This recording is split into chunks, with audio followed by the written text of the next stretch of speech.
Elon Musk stood outside the Golden Crown restaurant wearing old jeans and a coffee-stained t-shirt. He was tired, lonely, and just wanted a warm meal. But the doorman looked at his clothes and said no. "You don't belong here, sir. Try somewhere more suitable." Elon walked away, feeling that old childhood shame from when he was poor and hungry in South Africa. But then he saw something that changed everything. A 7-year-old girl named Maya was pressing her face against the restaurant window. Her stomach was growling loudly. She was starving, watching rich families eat mountains of food they couldn't even finish. The restaurant threw away $5,000 of food every single night, while Maya went to bed hungry. Elon made a phone call that night. "I need you to find out everything about this hotel. Who owns it? What they owe. Everything." 2 months later, Elon walked back into that building, but this time, he owned it. What he did next shocked the entire city of Austin. He didn't turn it into offices. He didn't tear it down. He did something nobody expected, something that would change hundreds of lives forever. But there's a secret, something Elon did that nobody discovered until 6 months later. A hidden truth that makes this story even more incredible than you think. Stay with me to find out what really happened when a billionaire got rejected from a restaurant and decided to buy the whole building. Trust me, you won't believe where this story goes. The cold November wind bit at Elon Musk's face as he stood on the busy sidewalk of downtown Austin, Texas. His hands were stuffed deep in the pockets of his worn jeans. His black t-shirt had a small coffee stain on the front. He'd been working for 16 hours straight and hadn't noticed it until now.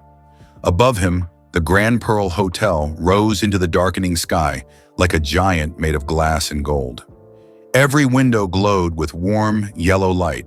It looked like a palace from a fairy tale, the kind where only princes and princesses were allowed inside. But Elon wasn't looking at the hotel rooms up high. His tired eyes were fixed on the restaurant at the bottom of the building. It was called The Crown, and everyone in Austin knew about it. Movie stars ate there. Famous musicians, billionaires in fancy suits who flew in on private jets just to taste the chef's special lobster dish. Through the enormous golden-framed windows, Elon could see families sitting at tables covered with white cloth. Candles flickered in the center of each table, making everything look soft and magical. A father was cutting his daughter's steak into small pieces. A mother was laughing at something her teenage son said. An elderly couple held hands across their table, smiling at each other with wrinkled, happy faces.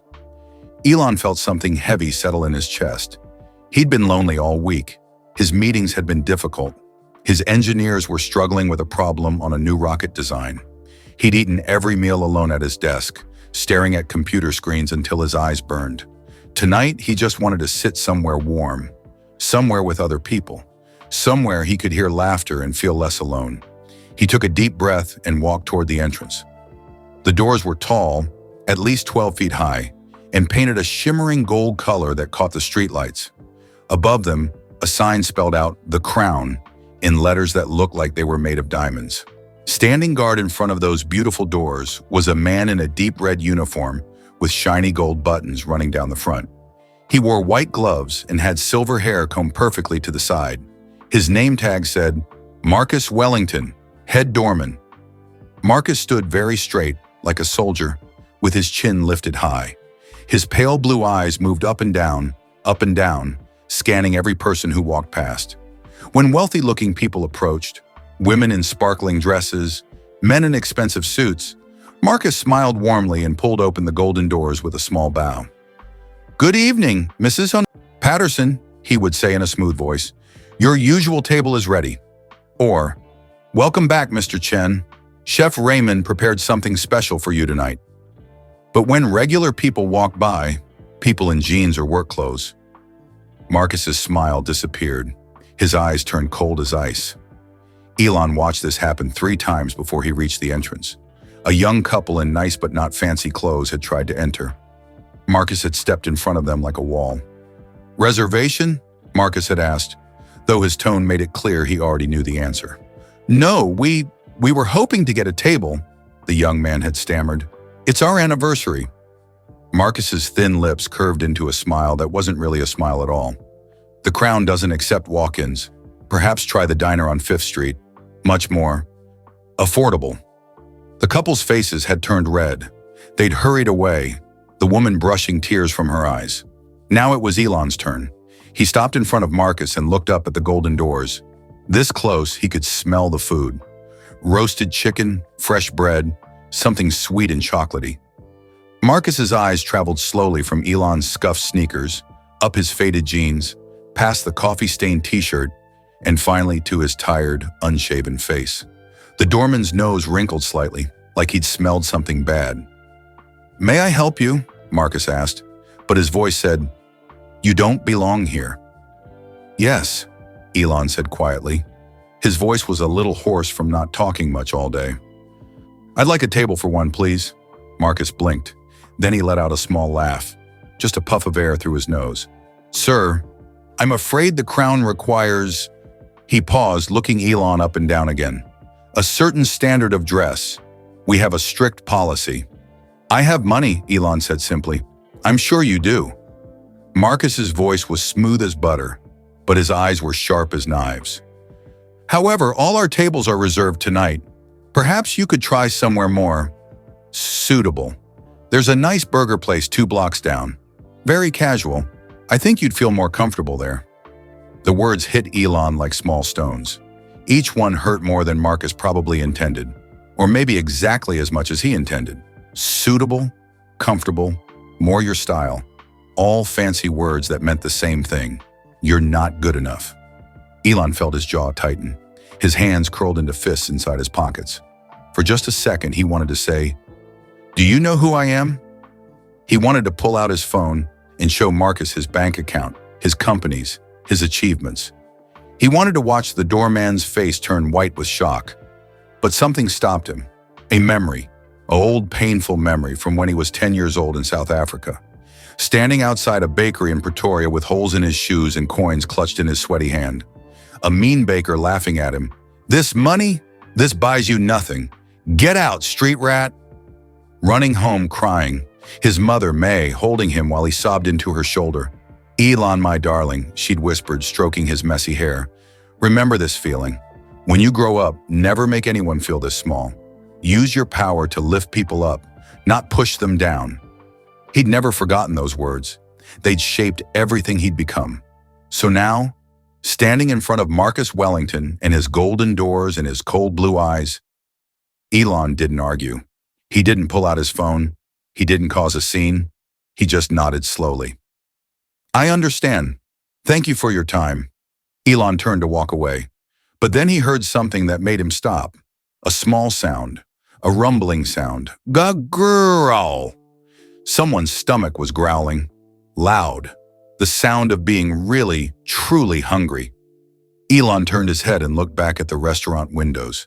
There, pressed against the glass like a butterfly against a screen, was a little girl. She couldn't have been more than 7 years old. She had dark brown hair pulled into 2 ponytails with bright red rubber bands. Her coat was thin and patched at the elbows. Her nose was smooshed flat against the window. And her brown eyes were huge as she stared at the food inside. On one table near the window, a family was ignoring a basket of golden dinner rolls. The bread just sat there, getting cold, while the family talked and laughed. The little girl's eyes were locked on those rolls. Her small hand rested on the window, fingers spread wide like she was trying to touch the food through the glass. Growl. Her stomach growled again. "Maya! Maya! Come away from there!" A woman rushed over and grabbed the little girl's hand. She was young, maybe 30, with the same dark brown hair as the child. She wore a worn gray jacket over a cleaning company uniform. Her hands were red and rough, the kind of hands that scrubbed and cleaned and worked too hard. "Mama, I'm hungry," the little girl, Maya, whispered. But it wasn't a whiny sound. It was just true. A fact. Like saying, the sky is blue or water is wet. The mother's face crumpled with pain. "I know, baby, I know. We'll eat when we get home, okay? I'll make you something." "But Mama, you said we only have bread left and peanut butter." "Then we'll have bread and peanut butter." The mother's voice was trying to sound cheerful, but Elon could hear it cracking like thin ice. "Your favorite, remember?" Maya nodded. But her eyes drifted back to the restaurant window, to the warm light, the full plates, the families who had so much food they couldn't even finish it. The mother noticed people staring at them. Her cheeks turned red. She looked down at the sidewalk, her shoulders hunching in with shame. The shame of being poor in front of rich people, of having a hungry child you can't feed, of not belonging. For one brief second, the mother's eyes met Elon's. In that second, he saw everything. The exhaustion, the worry, the bone-deep tiredness of working 2 jobs and still not having enough.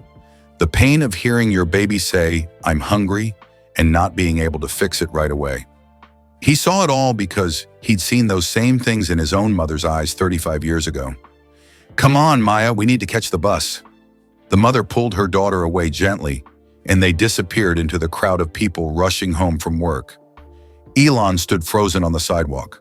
The cold wind blew harder now, making his eyes water. At least that's what he told himself, that it was just the wind making his eyes wet. Behind him, Marcus had already forgotten about him. The doorman was opening the golden doors for a couple in fur coats, bowing and smiling his warm fake smile. Elon looked up at the Grand Pearl Hotel. All 23 floors of it, every window glowing, every room costing more per night than Maya's mother probably made in a month. Inside the Crown restaurant, a waiter was clearing a table. He scraped a plate of perfectly good food into the trash. Half a steak, a pile of mashed potatoes, those untouched dinner rolls. Food, just thrown away. While outside, a 7-year-old girl's stomach growled. Something clicked in Elon's mind. It wasn't a loud sound, more like a door closing, or maybe a door opening. He pulled his phone from his pocket and walked down the sidewalk toward where he'd parked his car. His fingers moved quickly across the screen as he walked. The phone rang twice. "Jennifer Park speaking." The voice was professional but warm, his assistant of 12 years, the person who knew him better than almost anyone. "Jennifer, it's me." Elon's voice was quiet but firm. "I need you to look into something for me. Tonight. Right now." "Of course. What do you need?" Elon reached his car, a simple Tesla Model S, black and dusty from not being washed in weeks. He sat in the driver's seat but didn't start the engine. Instead, he stared back at the glowing hotel building. The Grand Pearl Hotel, downtown Austin. "I need to know everything about it. Who owns it? What they owe? What they're worth? Any debts? Any problems? Everything." Jennifer was quiet for a moment. "Elon, that's a huge research project. It could take days. I need it by morning." "Morning? That's less than 12 hours. "I know." Elon's hand tightened on the steering wheel. "Jennifer, have I ever asked you to do something like this before? Have I ever sounded like this?" Another pause. When Jennifer spoke again, her voice was different, softer, understanding. No, you haven't. What happened?" Elon closed his eyes. He saw Maya's face pressed against the glass, heard her stomach growling, saw her mother's ashamed, exhausted eyes. "I was reminded of something important," he said quietly. "Something I should never have forgotten." "I'll get you everything you need," Jennifer said. "I promise." "Thank you." Elon ended the call and sat in the silent car for a long moment. Through the windshield, he could still see the golden doors of the Crown, could still see Marcus standing guard like a dragon protecting treasure, could still see the warm light and the full plates and the laughing families inside, and he could see, in his memory, a little girl's hungry eyes. His mother's voice whispered in his mind, as clear as if she were sitting right beside him. "Use your power to lift people up, not push them down." "Okay, Mom," Elon whispered to the empty car. "I will." He started the engine and drove away into the night, but he would be back. Tomorrow, everything would change. Jennifer Park sat at her tiny kitchen table in her downtown Austin apartment. Her laptop glowed bright in the dark room. The clock on her wall said 11:47 p.m. Most people would have complained about working this late, but Jennifer had learned something important during her 12 years with Elon Musk. When he asked for something in that voice, quiet, serious, a little bit sad, it meant something big was happening. She'd heard that voice only 3 times before. Once, when he decided to build rockets that could land themselves. Everyone said it was impossible. Elon's voice had gone quiet and serious. "Jennifer, find me everyone who said it can't be done. I want to prove them wrong. Another time, when wildfires trapped families in California. That same quiet voice, Jennifer, how fast can we get battery packs to the emergency shelters? And once more, when a children's hospital needed ventilators during a sickness outbreak, Jennifer, I don't care what it costs. Find them, now. Every time Elon used that voice, lives changed. So Jennifer didn't complain about the late hour. She opened her laptop, cracked her knuckles, and started searching. Her fingers flew across the keyboard like a concert pianist playing a difficult song. Click, click, click. Search, read, download, organize. First, she found the Grand Pearl Hotel's official website. It was fancy, all gold letters and elegant photos. The homepage showed the sparkling building at sunset, making it look like something from a dream. Built in 1935 by Montgomery Ashford, Jennifer read aloud to herself. She had a habit of talking while she worked. It helped her think. Montgomery came to America from England with only $20 in his pocket. He worked construction for 15 years, saving every penny. Finally bought this land and built his dream, a hotel where people could feel like royalty. Jennifer clicked on another page. The hotel stayed in the Ashford family for 4 generations. Currently owned by Victoria Ashford, age 58, granddaughter of Montgomery. She pulled up photos of Victoria. Every picture showed a tall, thin woman with perfectly styled blonde hair. In each photo, Victoria wore expensive jewelry, diamond necklaces, pearl earrings, gold bracelets. Her face looked smooth and tight, like she never smiled or frowned too much. Her lips were always pressed into a thin line, and her eyes looked cold, like blue ice. "Okay, Victoria," Jennifer muttered. "Let's see what you're hiding." She dug deeper. Public records, bank filings, business licenses, tax documents, loan applications. At 12:33 a.m., Jennifer found something interesting. She leaned closer to her screen, squinting. "Oh no," she whispered. "Oh, Victoria, you're in trouble." The Grand Pearl Hotel owed money, a lot of money, $47 million. Jennifer did more digging. The hotel had borrowed money from 3 different banks over the past 10 years. They'd used the money to add fancy new rooms, replace old furniture, and renovate the Crown restaurant. But the hotel wasn't making enough money anymore. People were choosing cheaper hotels. Business travelers were using Airbnb instead. The Grand Pearl was beautiful, but it was old-fashioned and expensive. Too expensive. The banks wanted their money back. Soon. Jennifer found emails between Victoria and the banks. In the emails, Victoria sounded desperate. "Please give us more time. The Ashford family has never failed to pay a debt. We just need 6 more months. This hotel is my grandfather's legacy. I cannot lose it. I will not lose it. My family has owned this building for 90 years. Doesn't that mean anything?" The banks had replied with cold official letters. "Payment is due December 1st. If payment is not received, foreclosure proceedings will begin." December 1st was in 3 weeks. Victoria was about to lose everything. "But there's more," Jennifer said to her empty apartment. She clicked on another file. What she found made her heart sink. Every night, the Crown restaurant threw away food, mountains of it. Jennifer found the trash company's records. She was very good at finding things most people didn't even know existed. The restaurant threw away an average of 150 pounds of food every single day. Steaks that people ordered but didn't finish.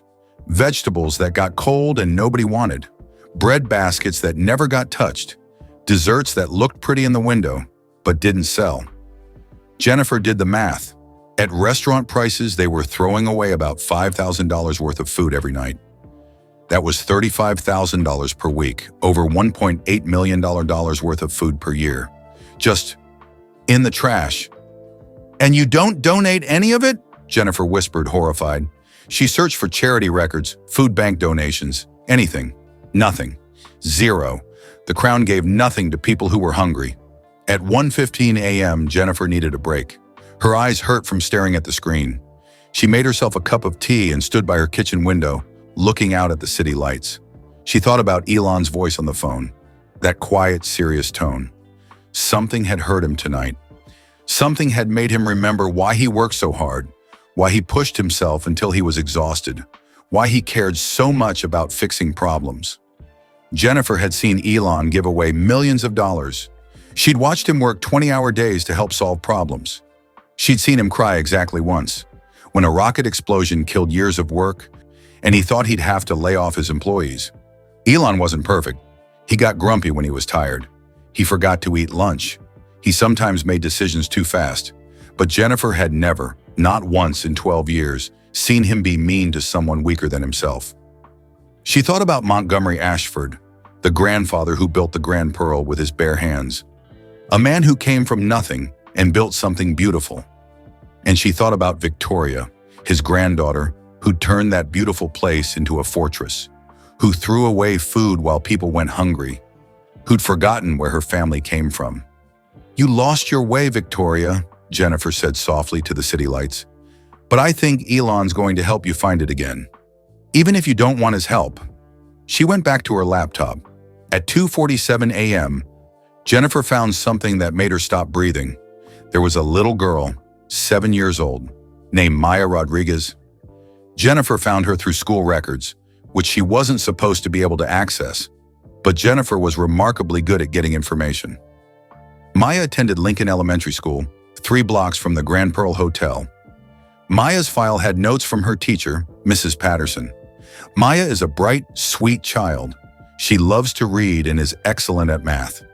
However, I'm concerned about her nutrition. She often appears tired and has trouble concentrating. When asked, she says she didn't have breakfast. I've tried to reach her mother, but Ms. Rodriguez works 2 jobs and is difficult to contact. Maya qualifies for free school lunch, but that doesn't help with breakfast or dinner. Please advise. Another note from the school nurse. Maya Rodriguez has lost 3 pounds since September. This is concerning for a child her age. Recommend family meeting to discuss food insecurity. Jennifer felt tears burning in her eyes. She pulled up more information. Maya's mother, Carla Rodriguez, age 31, works as a night janitor for an office cleaning company from 10 p.m. to 6 a.m. Works as a grocery store cashier from 8 a.m. to 2 p.m. Takes the bus everywhere because she can't afford a car. Makes $24,000 per year, barely enough to pay rent, utilities, and food for herself and Maya. Carla's father, Maya's grandfather, had died last year. Heart attack. He'd been helping them with money. Now they were alone. Jennifer looked at the time. 3:15 a.m. She had everything Elon needed, every document, every number, every sad story. But she did one more thing. She pulled up a map and drew a circle around the Grand Pearl Hotel. Within 5 blocks of that fancy building, she counted how many families were struggling, just like Carla and Maya. The number made her feel sick. Within 5 blocks of Victoria Ashford's golden doors and thrown away food, there were 847 children living below the poverty line, 23 families living in homeless shelters, 156 elderly people who couldn't afford both medicine and food, 92 veterans who slept on the streets, all of them within walking distance of a restaurant that threw away $5,000 worth of food every single night. "This is wrong," Jennifer said out loud. Her voice shook with anger. "This is so wrong." She finished her report, organized all the documents into neat folders, and sent everything to Elon's email. Then she added one more thing at the end, a personal note, which she almost never did. "Elon, I don't know what happened to you tonight, but I do know this. Whatever you're planning, I'm with you. This needs to change. These people need help, and I know you're going to help them. That's why I'm proud to work for you. Jennifer." She hit send at 3:44 a.m. Then Jennifer lay down on her couch, too tired to walk to her bedroom. She pulled a blanket over herself and closed her eyes. Just before sleep took her, she thought about Montgomery Ashford, that brave man who came to America with $20 in a dream. She wondered what he would think if he could see his beautiful hotel now. Would he be proud of the golden doors and expensive rooms? Or would he be ashamed that his granddaughter had forgotten the most important thing, that he'd been hungry once too? Meanwhile, across the city, Elon wasn't sleeping either. He sat in his home office, but he wasn't looking at rockets or electric cars or any of his usual work. Instead, he was looking at an old photograph. The photo was worn and faded. It showed a small boy, maybe 10 years old, with messy brown hair and sad eyes. The boy wore a shirt with a hole in the elbow. His shoes had tape holding them together. The boy was standing next to a beautiful woman with high cheekbones and kind eyes. She had her arm around the boy's shoulders, pulling him close. Elon's mother, May, and young Elon, decades ago in South Africa. He remembered the day that photo was taken. It was 3 days after the baker incident. 3 days after Mr. Rousseau had laughed at him and called him a street rat. 3 days after he'd run home crying, his saved-up coins burning in his pocket. His mother had taken him to a park that day. They'd sat on a bench and fed breadcrumbs to the birds. They couldn't afford to waste bread on birds. They barely had enough food for themselves. But May had insisted. "Elon, look at the birds," she'd said softly. "They don't care if we're rich or poor. They just know we're being kind. That's all that matters, kindness." "But Mama," young Elon had cried, "why was Mr. Rousseau so mean? I had money. I was going to buy you a birthday cake." May had hugged him tight. "Some people forget what it's like to be hungry. They get comfortable and safe, and they forget. But you, my darling boy, you have a gift. You feel things deeply. You remember pain. Don't ever lose that gift." "It doesn't feel like a gift," young Elon had whispered. "It just hurts." "I know, but someday that hurt will turn into something powerful. Someday you'll use that memory to help people, to make sure nobody else feels small the way you felt today." Young Elon had looked up at his mother with tearful eyes. "Promise?" "I promise," May had said, kissing the top of his messy head. "You're going to change the world, Elon. You're going to lift people up, not push them down. That's your purpose." Now, decades later, Elon stared at that old photograph. His phone buzzed. An email from Jennifer. He opened it and started reading. The more he read, the tighter his jaw became. $47 million in debt. Food thrown away every night. Maya Rodriguez, 7 years old, losing weight because she was hungry. Carla Rodriguez, working 2 jobs and still not having enough. 847 children within 5 blocks of the Grand Pearl Hotel going to bed with empty stomachs. Elon read Jennifer's personal note at the end. A small smile crossed his tired face. He picked up his phone and called Jennifer, even though it was almost 4 a.m. She answered on the first ring, her voice groggy. "Did you get everything?"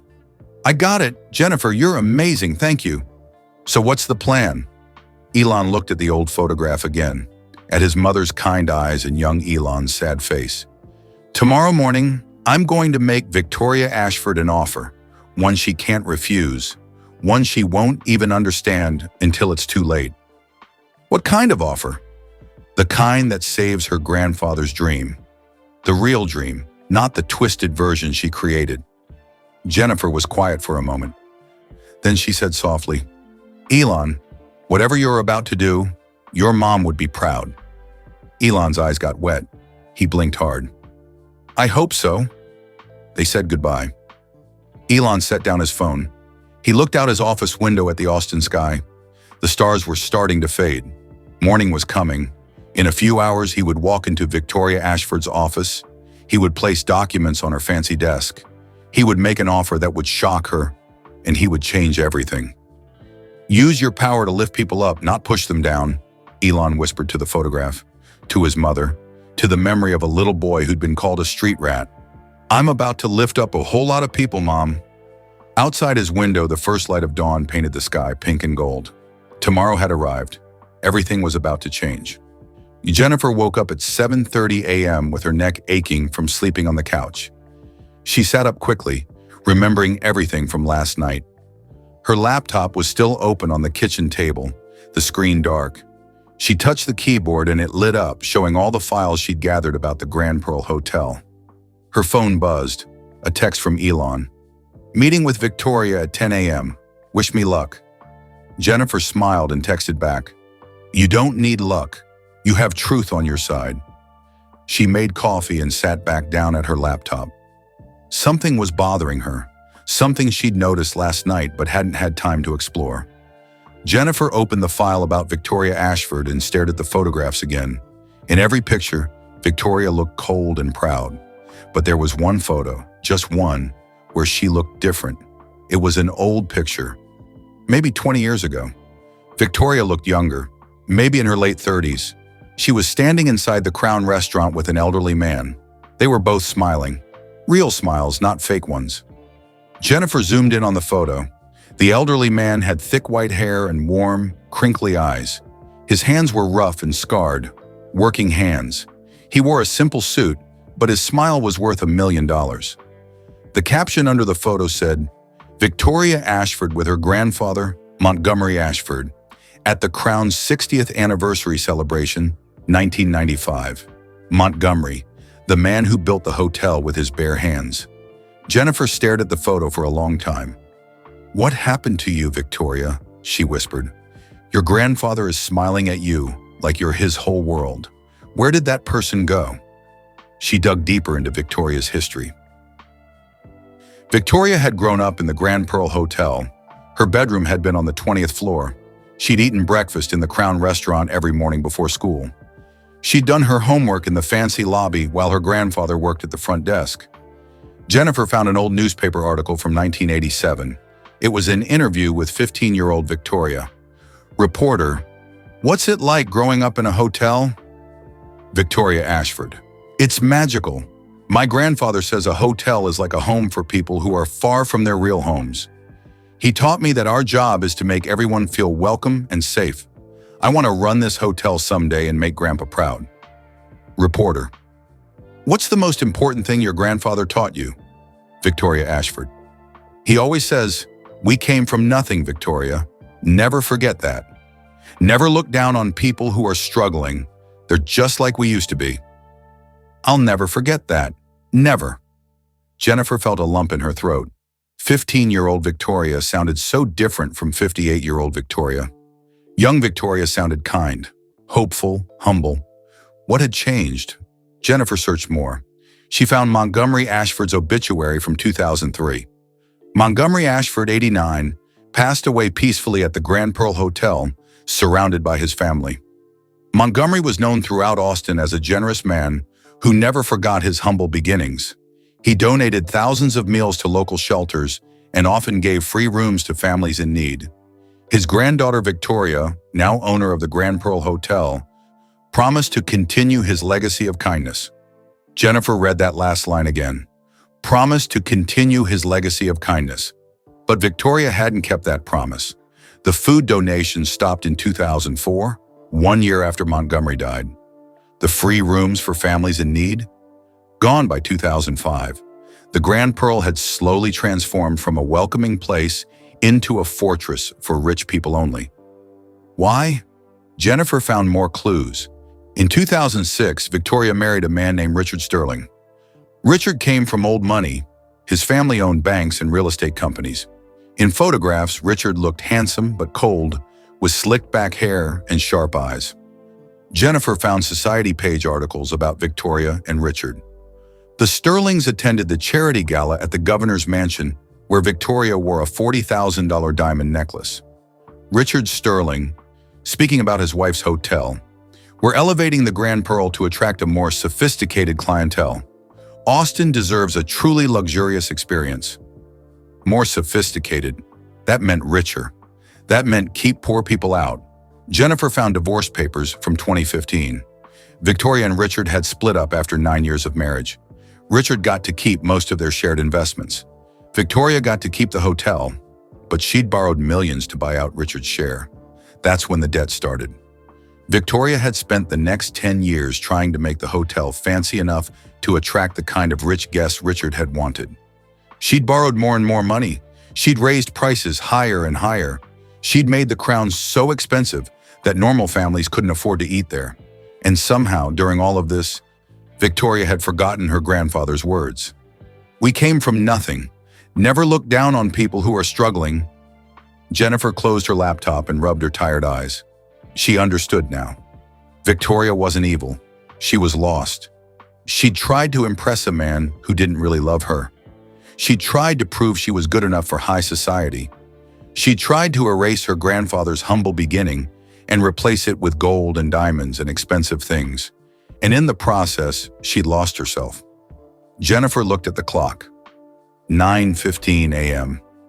In 45 minutes, Elon would walk into Victoria's office. He would make his offer. Victoria would probably be angry, defensive, scared. Jennifer picked up her phone and sent Elon one more text. Victoria isn't a villain. She's just forgotten who she used to be. Maybe you can help her remember. At 9:45 a.m., Elon walked through the golden doors of the Grand Pearl Hotel. Marcus, the doorman, stood at his usual post. When he saw Elon, his face went pale. He opened his mouth, probably to say something rude again, but Elon just smiled politely. "Good morning, Marcus. I have a meeting with Mrs. Ashford." Marcus's mouth snapped shut. He looked confused. "Mrs. Ashford is expecting you?" "She is now." Elon walked past him into the lobby. The lobby was enormous and beautiful. The ceiling was 3 stories high, with crystal chandeliers hanging down like frozen waterfalls. The floor was made of white marble that reflected everything like a mirror. Fancy paintings hung on the walls in gold frames. Everything looked expensive. Perfect, cold. Elon walked to the front desk, where a young woman with perfect makeup smiled at him nervously. "I'm here to see Victoria Ashford," Elon said. "Do you have an appointment, sir?" "Tell her Elon Musk would like to discuss a business opportunity. I'll wait." The woman's eyes went wide. She picked up the phone and spoke quickly in a hushed voice. Then she hung up and said, "Mrs. Ashford will see you. Top floor, office suite." Elon rode the elevator to the 23rd floor. His heart was beating fast, but his face stayed calm. The elevator doors opened into a hallway with thick red carpet. At the end of the hallway was a door with a gold nameplate. Victoria Ashford, owner and president. Elon knocked. "Come in," said a sharp voice. He opened the door. Victoria's office was exactly what he'd expected. Everything was expensive and perfectly arranged. The desk was made of dark wood that probably cost more than a car. Bookshelves held leather-bound books that looked like they'd never been read. The chairs were covered in soft leather. Crystal vases held fresh white roses. And behind the desk sat Victoria Ashford. She looked exactly like her photographs, tall and thin, with blonde hair pulled back tight. She wore a gray suit that probably cost thousands of dollars. Around her neck hung a pearl necklace, each pearl perfect and white. Her blue eyes studied Elon with the same cold look Marcus had given him last night. "Mr. Musk," she said, standing up. She didn't smile. "This is unexpected. Please sit." Elon sat in one of the leather chairs. It was so soft he almost sank into it. Victoria sat back down behind her desk. She folded her hands on top of a leather desk pad. "I assume you're here to book our penthouse suite? It's $50,000 per night, but I'm sure that's not a problem for someone of your wealth." Her voice made wealth sound like a dirty word. "Actually," Elon said calmly, "I'm here to buy your hotel." Victoria blinked. Then she laughed. It was a sharp sound, like glass breaking. "I beg your pardon? I want to buy the Grand Pearl Hotel. The building, the restaurant, everything." Victoria's smile disappeared. Her face became hard as stone. "The Grand Pearl has been in my family for 90 years, Mr. Musk. It is not for sale. Certainly not to..." She paused, looking at his jeans and t-shirt. "Tech entrepreneurs." Elon reached into the folder he'd brought and pulled out a document. He placed it on Victoria's desk. "You owe $47 million, he said quietly. 3 different banks. Payment is due December 1st, 3 weeks from now. The banks are preparing foreclosure papers." Victoria's face went pale. Her hands trembled slightly as she picked up the document. "How did you..." she started to say. "I did my research." Elon pulled out another paper. "I'm offering you $120 million. Cash. Today. That's $73 million more than you owe. Enough to pay off every debt and still have money left over for yourself." Victoria stared at the papers. Her mouth opened and closed, but no sound came out. "My family's legacy," she finally whispered. "My grandfather built this place with his bare hands. You can't just take that away." Elon leaned forward. His voice was gentle but firm. "Your legacy isn't in this building, Mrs. Ashford. Legacy is what you do for people, not what you keep from them." "What does that mean?" Victoria's voice shook with anger, or maybe fear. "It means your grandfather didn't build this hotel to prove he was better than other people. He built it to give people a place to feel welcome, to feel safe, to feel..." Elon paused. "To feel like they belonged." "How dare you tell me about my grandfather?" Victoria stood up, her chair scraping back. "You didn't know him. You don't know anything about him or this family." "You're right," Elon said calmly. "I didn't know him. But I know what it feels like to be hungry, to be looked down on, to be told you're not good enough." He stood up too. "Your doorman turned me away last night because of how I was dressed. Just like your restaurant throws away thousands of dollars of food every night while children go hungry 3 blocks away." Victoria's face flushed red. That's business. That's how fine dining works." "No." Elon's voice was still quiet, but now it had steel in it. "That's forgetting where you came from." He placed one more paper on her desk. "You have until 5 p.m. today to decide. After that, the banks will move forward with foreclosure, and you'll lose everything anyway. At least this way, you walk away with money and dignity." Elon walked to the door. He put his hand on the handle, then turned back. "Your grandfather came to America with $20. He worked construction for 15 years. He saved every penny to build this place." Elon looked directly into Victoria's angry, frightened eyes. "What do you think he would say if he could see what you've turned his dream into?" Victoria's face crumpled. For just a second, she looked like she might cry. Then her face hardened again. "Get out," she whispered. 5 p.m., Mrs. Ashford. Think carefully." Elon left the office and closed the door gently behind him. Victoria stood alone in her office, staring at the closed door. Her legs felt weak. She sat back down in her expensive leather chair and looked at the papers Elon had left on her desk. $120 million. Her hands shook as she picked up the documents. The numbers were real. This wasn't a joke or a trick. Elon Musk was serious. Victoria looked around her office.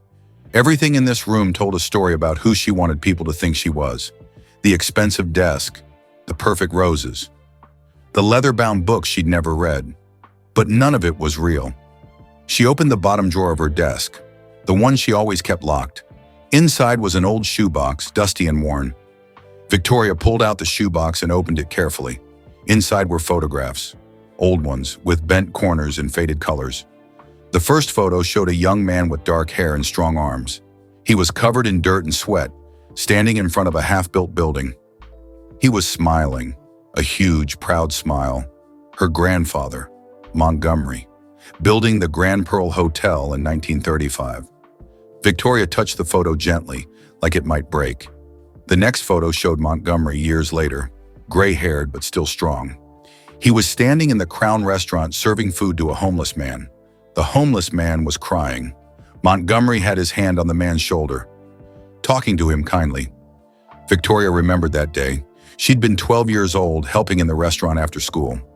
"Grandpa, why are you giving him free food?" young Victoria had asked. "He can't pay." Montgomery had knelt down to her level. "Victoria, my darling girl, listen carefully. When I first came to America, I was so hungry I thought I might die. A restaurant owner, a Chinese man named Mr. Chen, gave me free soup every day for 2 weeks. He saved my life." "Really?"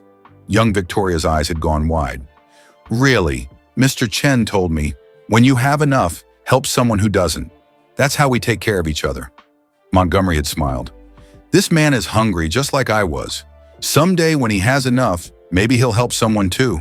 That's how kindness works. It spreads like ripples in water."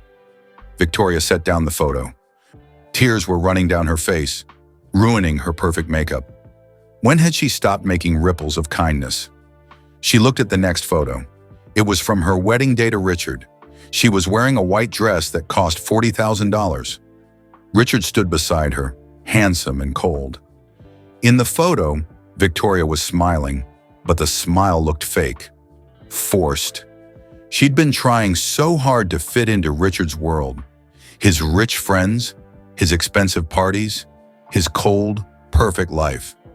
Richard had convinced her that the Grand Pearl needed to be elevated. That meant making it fancier, more exclusive, more expensive. "Your grandfather's approach is old-fashioned," Richard had said. "Charity is fine, but business is business. We need to attract the right kind of clientele." The right kind. That meant rich people. People like Richard. Victoria had listened to him. She'd stopped the food donations.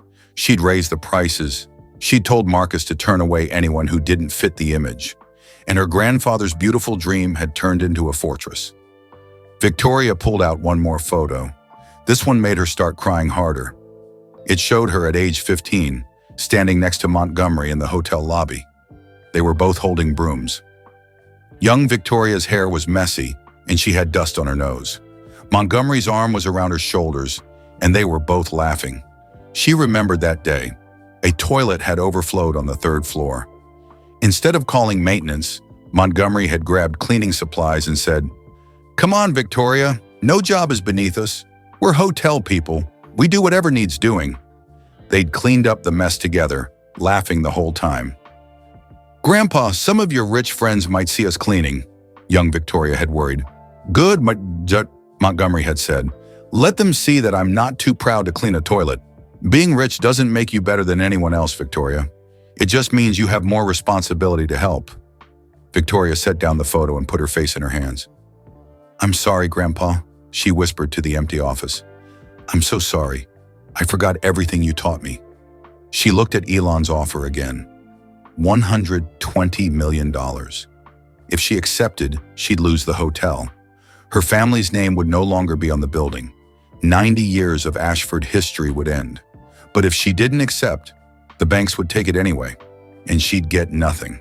At least Elon's offer let her walk away with dignity, with money, with a chance to start over. But what would Elon do with the hotel? Would he tear it down, turn it into offices for his companies, destroy her grandfather's building? Victoria looked at the clock. It was 10:30 a.m. She had until 5 p.m. to decide. 6.5 hours to choose between losing everything and losing everything. Meanwhile, downstairs in the lobby, Marcus the doorman was having the worst morning of his life.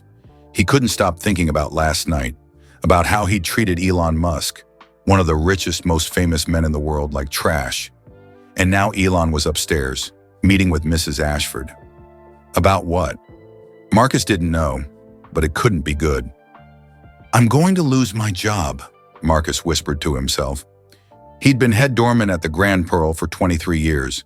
This was the only job he'd had since moving to Austin from Boston. He was 56 years old. Who would hire him now?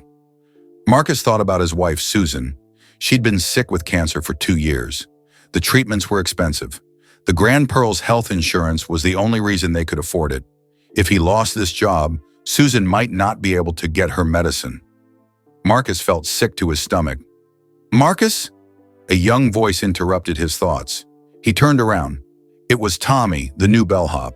Tommy was only 19, fresh out of high school, saving money for college. "Yes, Tommy? Are the rumors true? Is Mrs. Ashford selling the hotel?" Marcus's heart sank. "Where did you hear that?" "Everyone's talking about it. People saw Elon Musk go into her office. They say he wants to buy the whole building."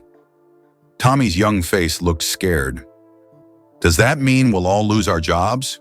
Marcus didn't know what to say. Around the lobby, other employees were whispering nervously. The front desk clerks, the cleaning staff, the maintenance workers. All of them were worried. All of them had families to feed, bills to pay, lives that depended on this job, and it was all falling apart. Marcus thought about how he'd treated Elon last night. Cold, rude, judging him by his clothes instead of his character. If the hotel closed, it would be Marcus's fault. His snobbery, his pride. "I have to apologize," Marcus said suddenly. "What?" Tommy looked confused. "I have to find Mr. Musk and apologize. It's the only way." Marcus straightened his red uniform jacket. "Watch the door, Tommy. I'll be right back." Marcus walked quickly across the lobby to the elevators. His heart was pounding. The elevator seemed to move too slowly. Marcus practiced what he would say. "Mr. Musk, I'm deeply sorry for my behavior. I was wrong. I judge you unfairly. Please don't punish the other employees for my mistake." The elevator reached the 23rd floor. Marcus stepped out into the hallway, but before he could reach Mrs. Ashford's office, the door opened. Elon walked out. Marcus froze. Elon saw him and stopped walking. For a long moment, they just looked at each other. The doorman who had turned him away. The billionaire who had been judged and dismissed. Marcus's mouth went dry. He forced himself to speak. Mr. Musk, sir, I need to apologize. Elon tilted his head slightly, listening. Last night, I treated you terribly. I judged you by your appearance instead of your character. That was wrong. It was cruel. Marcus's voice shook. I've been a doorman for 23 years, and I thought my job was to keep certain people out. But I was wrong. A doorman's job should be to welcome people in. Marcus took a deep breath. If you're buying this hotel, and if you're going to fire people, please fire me. I deserve it. But the other employees, they're good people. They have families. Don't punish them for my mistakes.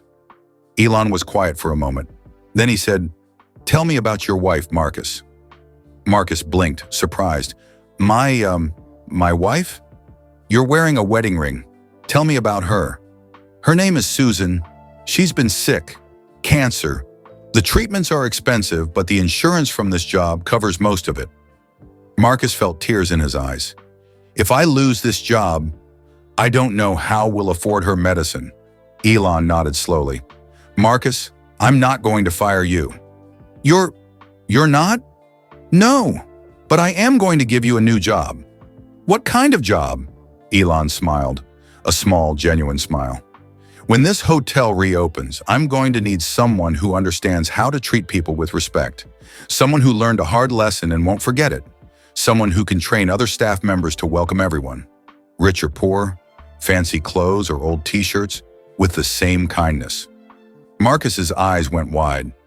You want me to train people? I need a kindness coordinator, someone who makes sure every single person who walks through those doors feels valued. Interested? Marcus couldn't speak. Tears were running down his face, dripping onto his fancy red uniform. But I was horrible to you, he whispered. You were, and you recognized it. You apologized. You're willing to change. Elon put his hand on Marcus's shoulder. People make mistakes, Marcus. What matters is what they do after the mistake. You're choosing to be better. That's exactly the kind of person I need. Marcus broke down completely. He covered his face with his white gloves and sobbed. Elon waited patiently until Marcus could breathe again. Thank you, Marcus finally managed to say. Thank you so much. Take care of Susan, Elon said gently, and get ready. When this place reopens, everything is going to be different. Elon walked to the elevator and pressed the button. Mr. Musk, Marcus called out. Elon turned back. What are you going to do with the hotel? Are you going to tear it down? Elon smiled mysteriously. You'll see. If Mrs. Ashford makes the right choice, everyone will see. The elevator doors opened. Elon stepped inside. By the way, Marcus, Elon said just before the doors closed, the job comes with better health insurance. Make sure Susan gets the best treatments available. The doors closed. Marcus stood alone in the hallway, staring at the elevator. For the first time in 23 years, he understood what his job should have always been. Not keeping people out, but welcoming people in. By noon, the news had spread through Austin like wildfire. Elon Musk is buying the Grand Pearl Hotel. Nobody knew for sure if it was true, but people were talking. At coffee shops, in office buildings, at the grocery store. Everyone had an opinion. Sarah Chen, a reporter for the Austin Daily News, heard the rumors while eating lunch at her desk. She nearly choked on her sandwich. This could be the biggest story of the year, she muttered, grabbing her notebook and camera. 20 minutes later, Sarah stood outside the Grand Pearl Hotel. A small crowd had already gathered on the sidewalk. People with cameras, other reporters, curious locals who wanted to see what was happening. Sarah started interviewing people. What do you think Elon will do with the hotel? She asked a man in a business suit. Probably turn it into Tesla offices, the man said confidently. Makes sense. He needs more space in Austin. No way, said a woman with purple hair. He's going to make it a rocket lab. Test space equipment or something. I heard he's tearing it down, said an elderly man leaning on a cane. Making room for one of those boring tunnels he likes to build. Everyone had a theory. Nobody knew the truth. Sarah walked around the crowd listening. She noticed something interesting. People seemed sad, even though most of them had never been inside the hotel. Why do you care what happens to this place? Sarah asked a middle-aged woman holding a little boy's hand. The woman looked up at the beautiful building. My grandmother worked here in the 1950s. She was a maid. She always said Mr. Montgomery, the original owner, was the kindest man she ever met. He paid for her son's school clothes when money was tight. The woman's eyes got wet. The Grand Pearl used to mean something. It was part of Austin's story. Sarah wrote this down. She was starting to understand. The Grand Pearl wasn't just a building. It was a piece of history, a symbol of old Austin before everything got expensive and fancy. People were afraid of losing it. Across town in a small apartment near the university, Carla Rodriguez was getting ready for her afternoon shift at the grocery store. She was exhausted. She'd worked her cleaning job from 10 p.m. until 6 a.m. Then she'd come home, made breakfast for Maya, walked her to school, and tried to sleep for a few hours. But she couldn't sleep. There was too much to worry about. The rent was due in 5 days. They needed $950. Carla had $600 in her bank account. She'd have to ask her manager at the grocery store for extra hours. Again. Carla looked at herself in the bathroom mirror. Dark circles under her eyes. Gray hair she was too young to have. Hands that were always dry and cracked from cleaning chemicals. I'm 31, she whispered to her reflection. I look 50. Her phone buzzed. A text from Maya's teacher, Mrs. Patterson. Hi, Ms. Rodriguez. Maya did great on her math test today. 100%. She's such a bright girl. Just wanted to share some good news. Carla smiled, her first real smile all day. Maya was smart, so smart. She deserved better than this. Carla made herself a promise, like she did every day. Someday things will be better. Someday Maya won't go to bed hungry. Someday I'll be able to buy her new shoes instead of used ones. Someday. She grabbed her grocery store uniform and headed for the door. As she waited at the bus stop, Carla noticed people talking excitedly. Did you hear? Elon Musk might be buying the Grand Pearl Hotel. I wonder what he'll do with it. Whatever it is, it'll probably cost $1 million to get in. Rich people stuff. Carla thought about last night. About Maya pressing her face against that restaurant window, stomach growling. About the shame that burned in Carla's chest when people stared at them. It doesn't matter what he does with it, Carla said quietly to herself. Places like that aren't for people like us anyway. The bus arrived and Carla got on, heading to another shift of scanning groceries for people who could afford food without checking their bank account first. At Lincoln Elementary School, Maya Rodriguez sat in Mrs. Patterson's classroom during afternoon reading time. She loved reading. Books took her to places where she wasn't hungry or tired, places where magic was real and problems got solved and everyone lived happily ever after. Today she was reading a story about a girl who found a magic lamp. The girl got 3 wishes. Maya closed her eyes and imagined having 3 wishes. First wish, enough food so Mama doesn't have to worry. Second wish, Mama doesn't have to work 2 jobs and can sleep more. Third wish, a little sister or brother so I'm not so lonely. Maya? Mrs. Patterson's kind voice interrupted her thoughts. Can you stay for a minute after class? Maya's heart sank. Was she in trouble? When the other kids left for recess, Mrs. Patterson knelt down next to Maya's desk. Sweetie, I noticed you didn't eat your lunch today. Are you feeling sick? Maya looked down at her hands. No, ma'am. Then why didn't you eat? Maya didn't want to answer, but Mrs. Patterson's eyes were so kind and worried. I gave it to Tommy, Maya whispered. He forgot his lunch money today. His stomach was growling really loud. Mrs. Patterson's face got very soft. Oh, Maya. That was incredibly kind of you, but honey, you need to eat too. I know, but Tommy was hungry. I know what that feels like. Maya looked up at her teacher. It feels bad, Mrs. Patterson, like your stomach is eating itself from the inside. Mrs. Patterson's eyes got wet. She pulled Maya into a gentle hug. You have the biggest heart, Mrs. Patterson whispered, but let me help next time, okay? You and Tommy can both eat. Nobody should be hungry. Maya nodded against her teacher's shoulder. When Mrs. Patterson let go, she reached into her desk drawer and pulled out a granola bar and an apple. Here, eat these now. And Maya, things are going to get better. I know they will. Maya wanted to believe her. She took the food and ate it slowly, making it last as long as possible. Through the classroom window, she could see the Grand Pearl Hotel in the distance. The golden building that threw away food while kids like her and Tommy went hungry. Maya wondered if things really would get better, or if that only happened in stories. Back at the Grand Pearl Hotel, Victoria Ashford sat in her office, frozen.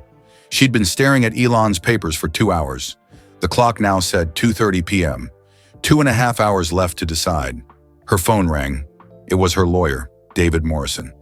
"Victoria, I heard a rumor that Elon Musk made you an offer. Tell me it's not true." "It's true," Victoria said quietly. "Don't accept it. We can fight the banks, get an extension, restructure the loans." "David, I'm $47 million in debt. The banks are done waiting." "But it's your family legacy. Your grandfather built that hotel with his bare hands." "I know," Victoria's voice cracked. "Don't you think I know that?" David was quiet for a moment. Then his voice got softer. "Victoria, what would Montgomery want you to do?" Victoria looked at the old photographs spread across her desk. Her grandfather smiling, serving free food to a homeless man, cleaning a toilet with teenage Victoria, both of them laughing. "I don't know," she whispered. But that was a lie. She did know. Montgomery would tell her to let go, to accept Elon's offer, to walk away with grace. But how could she? This building was all she had left of her grandfather. If she sold it, she'd have nothing but memories. "I need to think," Victoria told David. "I'll call you back." She hung up before he could argue more. Victoria stood and walked to the window. From the 23rd floor, she could see all of Austin spread out below her. The university, the river, the neighborhoods where normal people lived normal lives. People who would never eat at the Crown, never stay in the Grand Pearl Hotel, never know what it felt like to walk on marble floors and sleep in $1,000 sheets. People she'd spent years keeping out. Victoria pressed her forehead against the cool glass. "What happened to me, Grandpa?" she whispered. "You taught me to be kind. You taught me that money doesn't make someone better. When did I forget?" She knew the answer. Richard, her ex-husband. He'd convinced her that kindness was weakness, that generosity was foolish, that the Grand Pearl needed to be exclusive and expensive to be successful. But Richard was wrong. The hotel was failing. All that exclusivity and expense had driven people away, and now she was drowning in debt. Victoria's phone buzzed. A text from an unknown number. "Mrs. Ashford, this is Jennifer Park, Mr. Musk's assistant. He asked me to send you something." A moment later, a photo appeared on Victoria's phone. It showed a little girl, maybe 7 years old, with brown hair and ponytails. She was pressing her face against a window, the Crown restaurant window. Her eyes were huge and hungry, staring at food inside. Below the photo was a message. "This is Maya Rodriguez. She was outside your restaurant last night at the same time Mr. Musk was. She's 7. She's hungry. She lives 3 blocks from your hotel. There are 847 children just like her in your neighborhood. What will you do about it?" Victoria stared at the photo. Maya's face looked exactly like Victoria remembered feeling at age 10, standing outside a toy store at Christmas, knowing her family couldn't afford anything inside. Poor, hungry, invisible. Victoria had promised herself back then that when she grew up, she'd never make other people feel invisible. But that's exactly what she'd done. The golden doors, the velvet ropes, Marcus turning people away, food thrown in the trash while children starved. Victoria had built walls instead of bridges. She looked at the clock. 4:15 p.m., 45 minutes left to decide. But really, the decision was already made. Victoria picked up her phone and called Elon Musk. He answered on the second ring. "Mrs. Ashford." Victoria took a deep breath. Her voice shook, but she forced the words out. "I'll sign the papers. The hotel is yours." There was silence on the other end. Then Elon said quietly, "I'm sorry you're losing it." "No, you're not." Victoria's voice was bitter, but also relieved. "You think I deserve this. I think your grandfather deserves better than what you turned his dream into. But I also think you're not a bad person, Victoria. You're just lost." Tears ran down Victoria's face, ruining her makeup for the second time that day. "I'll have my lawyers bring the papers to your office," Elon said. "We can sign at 5 o'clock. "Wait," Victoria said suddenly. "What are you going to do with the hotel? Are you tearing it down?" "No." "Then what?" "I'm giving it back." "Back to who?" To the people it was always meant for. To your grandfather's original dream. I don't understand. You will, Elon said gently. Sign the papers, Victoria, and then watch what happens. Maybe you'll remember who you used to be. The call ended. Victoria sat alone in her office, surrounded by expensive things that suddenly felt worthless. In 45 minutes, she would sign away 90 years of family history. But maybe, just maybe, she was signing towards something better. Something her grandfather would have been proud of. At exactly 4:45 p.m., 3 lawyers in dark suits walked into Victoria Ashford's office carrying black briefcases. They looked serious and businesslike, but one of them, a young woman with glasses, smiled kindly at Victoria. Mrs. Ashford, we have the documents ready, the woman said. Her name tag said, Patricia Lynn, legal counsel. Victoria nodded. Her hands were shaking. The lawyers spread papers across her desk. So many papers. Pages and pages of legal words that all meant the same thing. You're losing everything. This section transfers ownership of the building, Patricia explained, pointing to one page. This one transfers ownership of the Crown Restaurant and all kitchen equipment. This one covers the furniture, artwork, and fixtures. And this final section confirms the payment of $120 million to your account. $120 million. More money than Victoria had ever imagined having. Enough to live comfortably for the rest of her life. Enough to start something new. But it felt like blood money, like she was selling her grandfather's soul. Patricia handed her a pen. If you're ready, Mrs. Ashford, please sign here, here, and here. Victoria took the pen. It was heavy, much heavier than it should have been. She looked at the old photographs still spread across her desk. Her grandfather's smiling face, his rough working hands, his kind eyes. What would you want me to do, Grandpa? She closed her eyes and remembered his voice from so long ago. Victoria, my darling girl, buildings are just wood and stone. What matters is what happens inside them. If this place ever stops helping people, stops making them feel welcome, then it's just an expensive tomb. Don't let it become a tomb. Victoria opened her eyes. The Grand Pearl had become exactly what Montgomery feared, a beautiful, cold tomb. A place that kept people out instead of inviting them in. Mrs. Ashford? Patricia's voice was gentle. You can still change your mind. It's not too late. Victoria looked at the lawyer. If I don't sign, what happens? The banks foreclose in 2 weeks. You lose the building anyway and get nothing. And if I sign, you walk away with $120 million and the chance to start fresh. Victoria picked up the pen again. Her hand was shaking so badly she could barely hold it. Then the door opened. Elon Musk walked in. He wasn't alone. Behind him walked an elderly man with dark skin and white hair. The man wore simple clothes, jeans and a button-up shirt. He walked with a cane, but his back was straight and proud. Mrs. Ashford, Elon said quietly, before you sign, I'd like you to meet someone. This is Thomas Washington. The elderly man nodded politely at Victoria. Victoria looked confused. I don't understand. Who is Thomas? Thomas stepped forward. His voice was deep and warm, like a favorite grandfather. We met once, Mrs. Ashford, a long time ago. You probably don't remember. I'm sorry, It was 1992. I was homeless, living on the streets. I'd just come back from the Gulf War. I had nightmares, couldn't hold a job, lost everything. Thomas's eyes got distant, remembering. One cold December night, I was sitting outside the Grand Pearl Hotel. I was so hungry I thought I might die. Victoria's breath caught. She remembered hearing stories like this from her grandfather. Your grandfather came out of the hotel, Thomas continued. He was old then, maybe 75 or 80. He saw me sitting there shivering. And you know what he did? Victoria shook her head, tears already forming. He invited me inside, brought me to the Crown Restaurant, sat me down at a table, right by the window where everyone could see. And he ordered me a full meal, steak, potatoes, vegetables, dessert, everything.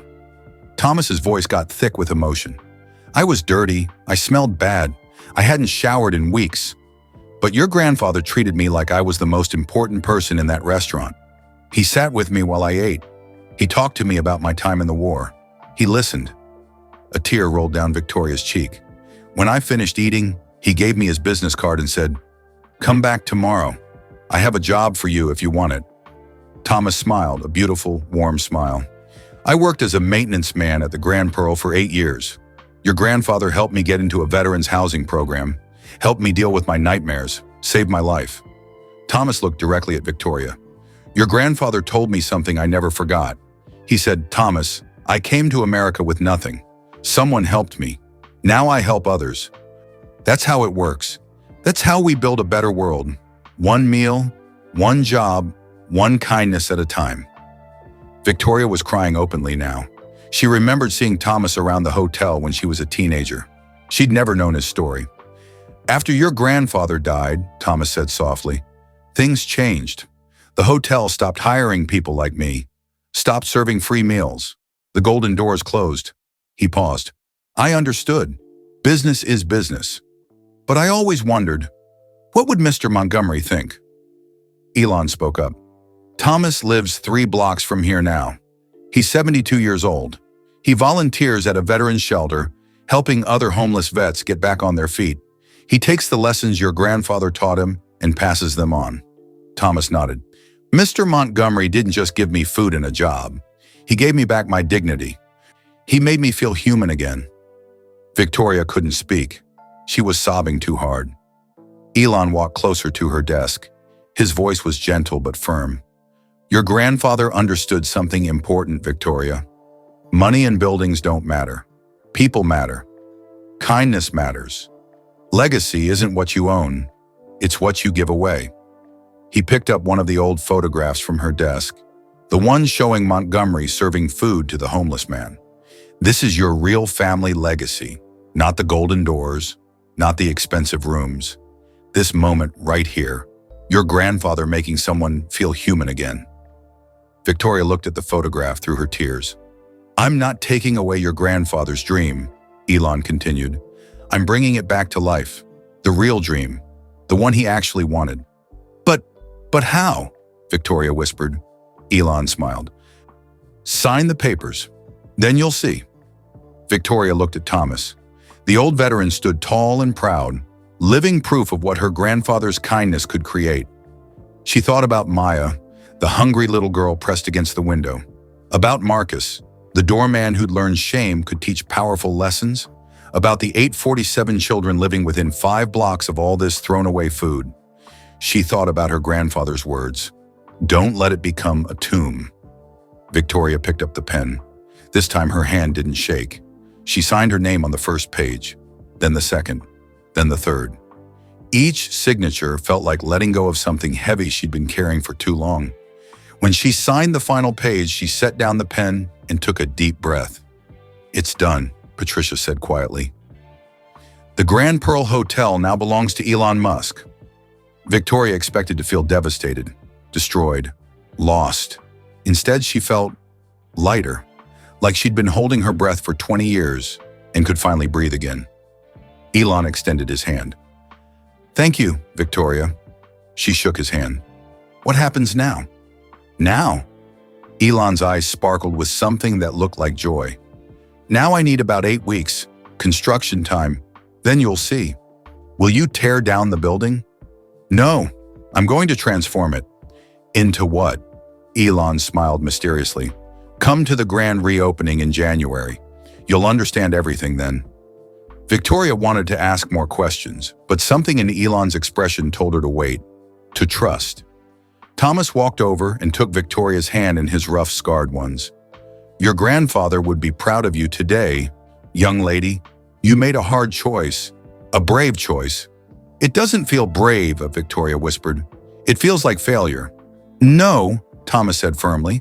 "Failure is holding on to something so tight that it dies in your hands. Courage is letting go so it can become what it's meant to be." After the lawyers packed up their briefcases and left, Victoria sat alone in her office one last time. She looked around at the expensive furniture, the crystal vases, the leather-bound books. None of it mattered. She gathered up the old photographs and put them carefully back in the shoebox. These were what mattered. The memories, the stories, the lessons her grandfather had taught her.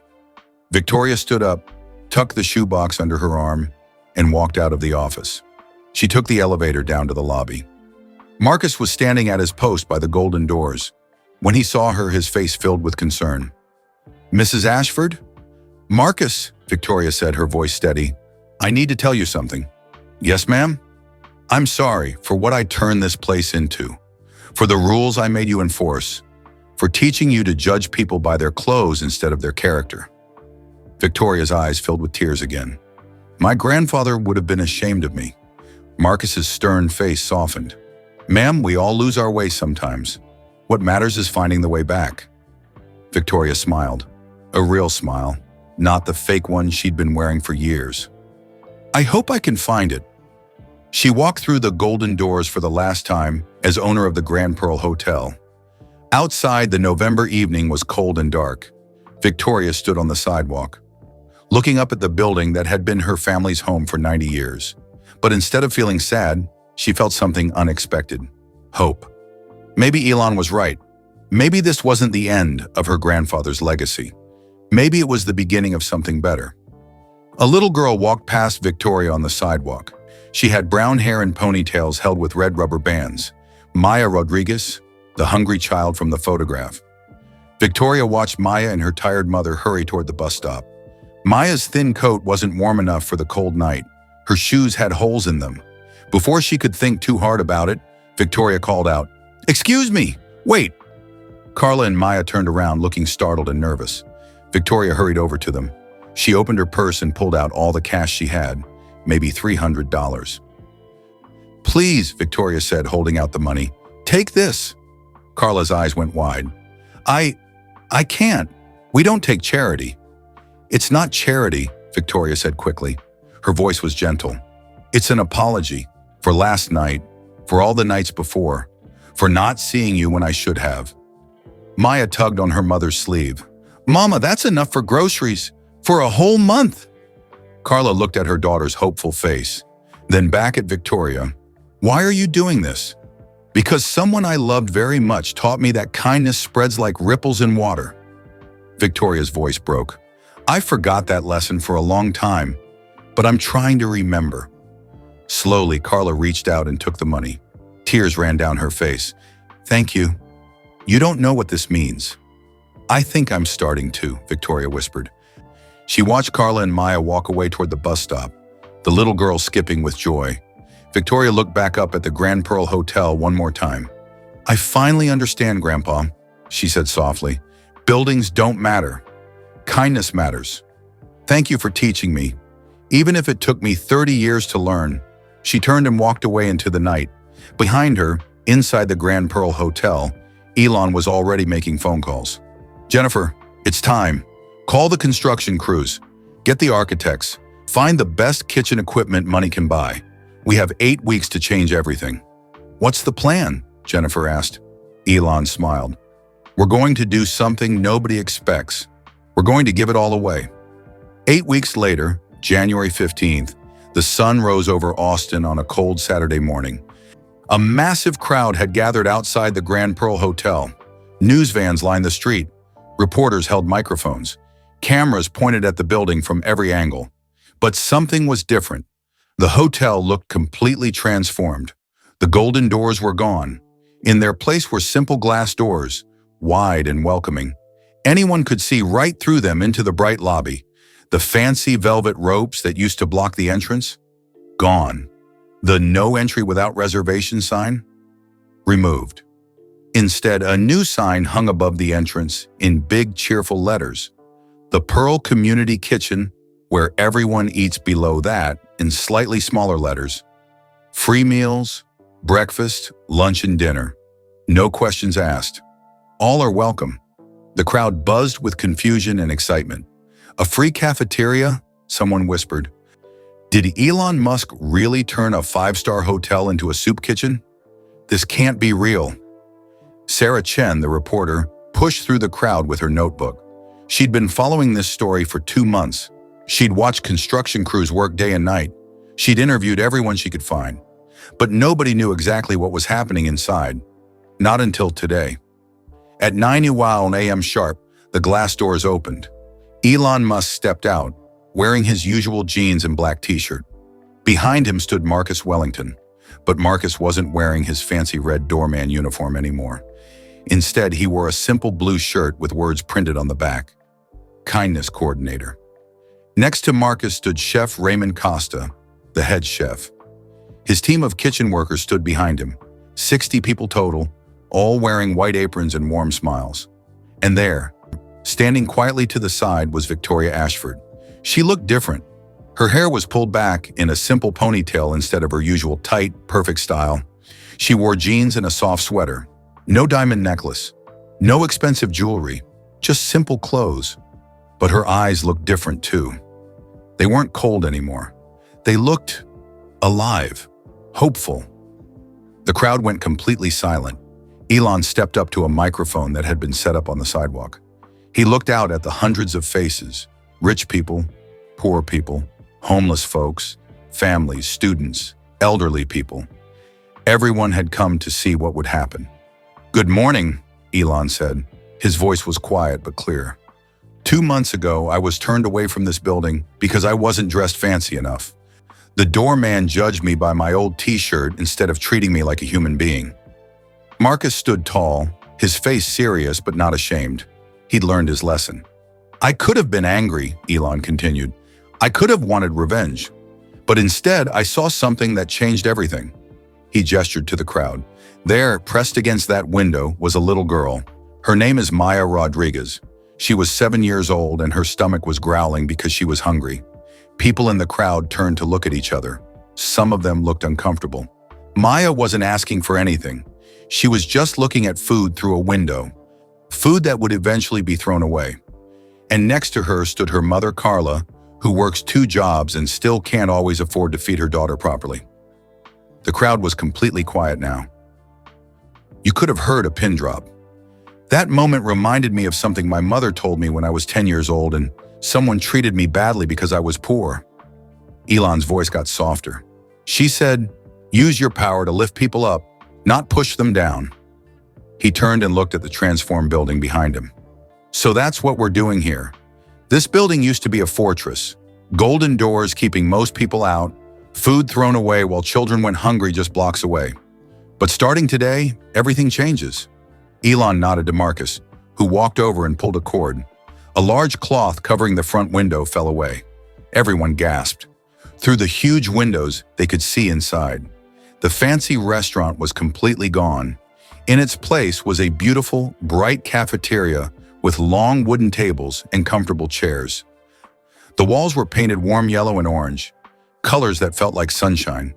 There were 300 seats, 4 times more than the old restaurant. But most importantly, everyone could see the serving area. Mountains of fresh food, scrambled eggs, bacon, fresh fruit, pancakes, toast, oatmeal with toppings, coffee, juice, milk, everything you could imagine for a perfect breakfast. And next to the food, a sign, a simple, clear sign, free for everyone every day. Take what you need, waste nothing, treat everyone like family. The crowd erupted in shocked whispers. "It's really free? For anyone? Even homeless people?" Elon spoke into the microphone again. "Yes, free for everyone. No income requirements, no judgment, no questions. If you're hungry, you eat. It's that simple." A man in the crowd shouted, "But why? Why would you do this?" Elon smiled. "Because in the richest country on earth, nobody should go to bed hungry. Nobody should feel shame for needing food. Nobody should be judged by their bank account or their clothes." He gestured to Chef Raymond. Chef Raymond and his team will prepare fresh, healthy meals 3 times a day, 7 days a week. Breakfast from 7 to 10 a.m., lunch from noon to 3 p.m., dinner from 5 to 8 p.m. Chef Raymond stepped forward, his voice booming with pride. "We've expanded the kitchen to 3 times its original size. We can now serve 200 meals per day. Every meal is made fresh, with local ingredients when possible. No processed junk. Real food, good food, food with love in it." The crowd was crying now, some people openly, others trying to hide their tears. Elon continued, "This is not charity. This is not me being generous. This is me being fair. Food isn't a luxury. It's a basic human need. It's love. It's dignity. It's saying to every person who walks through these doors, you matter. You deserve to eat. You belong here. He paused, looking out at the crowd with serious eyes. I've been hungry, not recently, but I remember what it feels like. That hollow ache in your stomach, that shame when you can't afford food, that feeling of being invisible while others waste what you desperately need. His voice got stronger. Nobody should feel that way. Ever. Sarah Chen raised her hand. Mr. Musk, how much will this cost to operate? About $4 million per year, Elon answered simply. That's including salaries for staff, food costs, utilities, maintenance, everything. And you're paying for all of it yourself? Yes. Though I hope others will be inspired to create similar places in their own communities. Another reporter shouted, what about the hotel rooms upstairs? Are those free too? Elon shook his head. The hotel rooms will still operate normally. That income helps offset the kitchen costs. But the entire first floor, the lobby, the community kitchen, the meeting rooms, all of that is free and open to the public. A woman in the crowd, holding a baby, spoke up nervously. Mr. Musk, can I ask a question? Of course. I'm struggling right now. Lost my job last month. My husband is sick. We've been skipping meals so our kids can eat. Her voice broke. Are you saying I can really just walk in there and get food? No paperwork? No proof I need it? Elon's expression softened. Yes, that's exactly what I'm saying. You and your children can walk in right now and eat breakfast. No questions, no judgment, just kindness. The woman started crying. People around her reached out to comfort her. Elon turned and looked directly at where Maya and Carla Rodriguez were standing in the crowd. He'd made sure they got front row spots. Maya, Carla, would you both please come up here? Maya's eyes went huge. She looked up at her mother with a scared expression. Carla looked terrified too, but she took Maya's hand and slowly walked through the crowd to where Elon stood. When they reached him, Elon knelt down to Maya's level, just like he'd imagined doing 2 months ago. Maya, I saw you looking through that window 2 months ago. You looked hungry, were you? Maya nodded, her lip trembling. Yes, sir. I was hungry once too, when I was your age, in South Africa. A mean man made fun of me because I couldn't afford to buy food. Elon's voice was gentle. I never forgot how that felt, and I promised myself that if I ever had power, I would use it to help people, not hurt them. He stood up and looked at Carla. Ms. Rodriguez, you work 2 jobs. You do everything right. You love your daughter and try so hard to take care of her. But the system makes it almost impossible, doesn't it? Carla nodded, tears streaming down her face. I try so hard, but it's never enough. I know, and that's not your fault. The system is broken. Elon gestured to the building behind him. This doesn't fix the whole system, but it fixes one part. Starting today, you and Maya can eat breakfast, lunch, and dinner here whenever you need to. Free, forever. Maya looked up at the building with wonder. Really? We can eat here? Really? And Maya? I heard you're really good at math. Maya nodded shyly. Well, we're going to need volunteers to help serve food sometimes. Kids are welcome to volunteer too if they want. Maybe you could help us count portions and make sure we have enough food? If your mom says it's okay? Maya's face lit up like the sun. Mama, can I? Please? Carla was crying too hard to speak. She just nodded. Elon stood up and addressed the crowd again. This little girl is why we're here. Not just Maya, but all the children in Austin who go to bed hungry. All the parents working multiple jobs and still struggling. All the elderly people choosing between medicine and food. All the veterans living on the streets. All the students skipping meals to afford textbooks. His voice grew passionate. These are our neighbors, our community. And we failed them. We've built walls and golden doors and said, you're not good enough to come in. Well, no more. Not here, not today. He turned and gestured to the open glass doors. Today, we tear down the walls. We open the doors. We say to everyone, you belong here. You deserve to eat. You matter. The crowd erupted in applause. People were crying, cheering, hugging each other. Marcus stepped forward with a huge pair of scissors and walked to a red ribbon stretched across the entrance. "Wait!" a voice called out. Everyone turned. Victoria Ashford walked forward, her simple clothes so different from the expensive suits she used to wear. She stopped in front of Elon. "May I say something?" Elon nodded and handed her the microphone. Victoria's hands shook as she held it. She looked out at the crowd, at all the faces watching her. "My name is Victoria Ashford. My grandfather Montgomery built this hotel in 1935 with his bare hands. He came to America with $20 and a dream." Her voice cracked. "But somewhere along the way, I forgot what his real dream was. I thought it was about being fancy, being exclusive, being better than everyone else." She looked at the building behind her, tears running down her face. "I was wrong. My grandfather's dream was about kindness, about making people feel welcome, about helping those who were struggling, because he remembered what struggling felt like." Victoria turned back to the crowd. "I forgot that. I closed the doors. I threw away food. I judged people. I became everything my grandfather taught me not to be." She walked over to where Thomas Washington, the elderly veteran, stood in the crowd. She took his hand. "This man's life was saved by my grandfather's kindness, and for years I ignored that legacy." Victoria's voice grew stronger. "But today, thanks to Mr. Musk, my grandfather's real dream comes back to life. Not the twisted version I created, the real one. The one built on love, not money." She turned to Elon. "Thank you for giving my family's legacy back its soul." Elon smiled and put his hand on her shoulder. "Your grandfather would be proud of you today, Victoria. It takes courage to admit mistakes. It takes even more courage to change." Victoria handed the microphone back and stepped aside, crying quietly but with a smile on her face. Elon gestured to Marcus. "Would you like to do the honors?" Marcus stepped forward with the scissors. His hands were steady now. No more shame, no more pride. Just purpose. He cut the red ribbon. "The Pearl Community Kitchen is now open," Marcus announced in his deep, powerful voice. "Everyone is welcome. Come in, come eat, come be part of something beautiful." The glass doors swung wide open. For a moment, nobody moved. Everyone just stared like they couldn't believe it was real. Then Maya Rodriguez broke free from her mother's hand and ran toward the doors. "Come on, Mama," she called back. "I'm hungry." That broke the spell. People surged forward, not pushing, not rushing, but moving together like a wave. Families with children, elderly couples, college students, homeless veterans, business people in suits, construction workers in dirty clothes, everyone all together, walking through those open doors.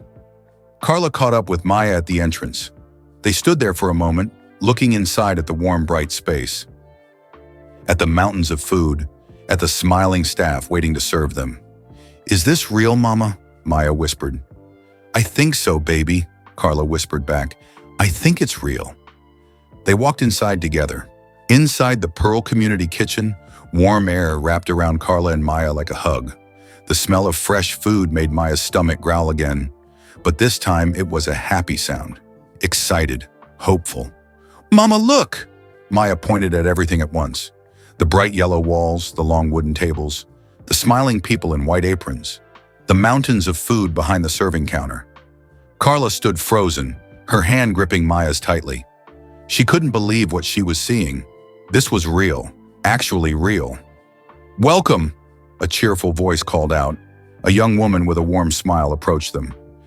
Her name tag said Jessica, volunteer coordinator. "Is this your first time here?" Carla nodded, unable to speak. "Wonderful. Let me show you how it works." Jessica gestured toward the serving area. "You just grab a tray and go through the line. Take whatever you want, as much or as little as you need. Everything is free, no limits, no judgments." "Really?" Maya's eyes were huge. "Anything?" "Anything," Jessica confirmed with a gentle smile. "That's what we're here for." Maya tugged her mother toward the food line.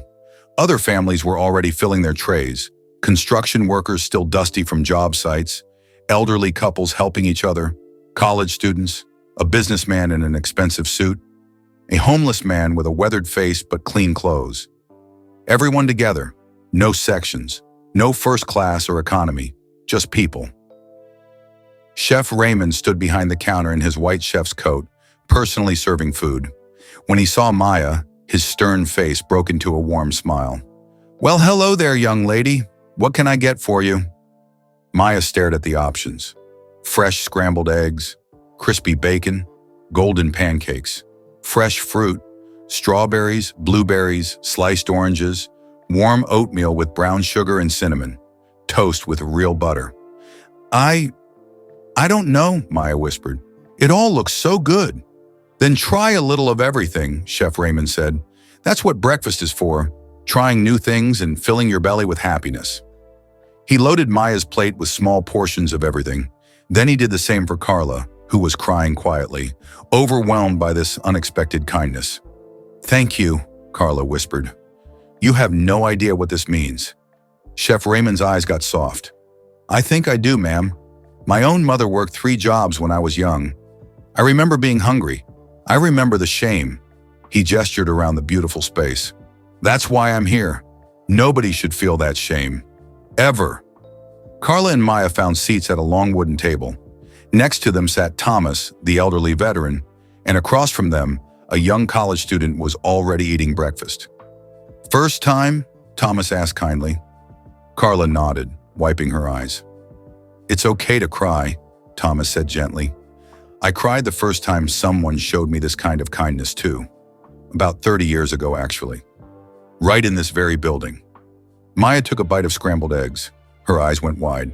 Mama, these are so good." For the first time in months, Maya ate without worrying if there would be enough. She ate without guilt. She ate until her stomach felt full and happy. Carla watched her daughter smile, really, truly smile, and something inside her chest finally relaxed. Just a little, just enough to breathe. Outside, the crowd was getting restless. They wanted to hear what Elon had to say. They wanted to understand what was happening. Elon stood at the microphone watching through the window as Maya ate her first real meal in too long. He saw her happiness, saw her mother's tears of relief. This was why. He turned back to the crowd and spoke into the microphone. "I want to tell you a story," Elon began, his voice carrying across the street. "When I was 10 years old, growing up in South Africa, I tried to buy a birthday cake for my mother. I'd saved coins for weeks. But when I went to the bakery, the owner laughed at me. He called me a street rat. He told me my money was worthless." The crowd went quiet, listening. "I ran home crying. My mother held me while I sobbed, and she told me something I've never forgotten." Elon's voice grew stronger. "She said, 'Elon, remember this feeling. When you grow up, never make anyone feel this small. Use your power to lift people up, not push them down.'" He paused, looking out at all the faces. Rich and poor, young and old, all of them listening. "Last night I was turned away from the Crown restaurant because of how I was dressed.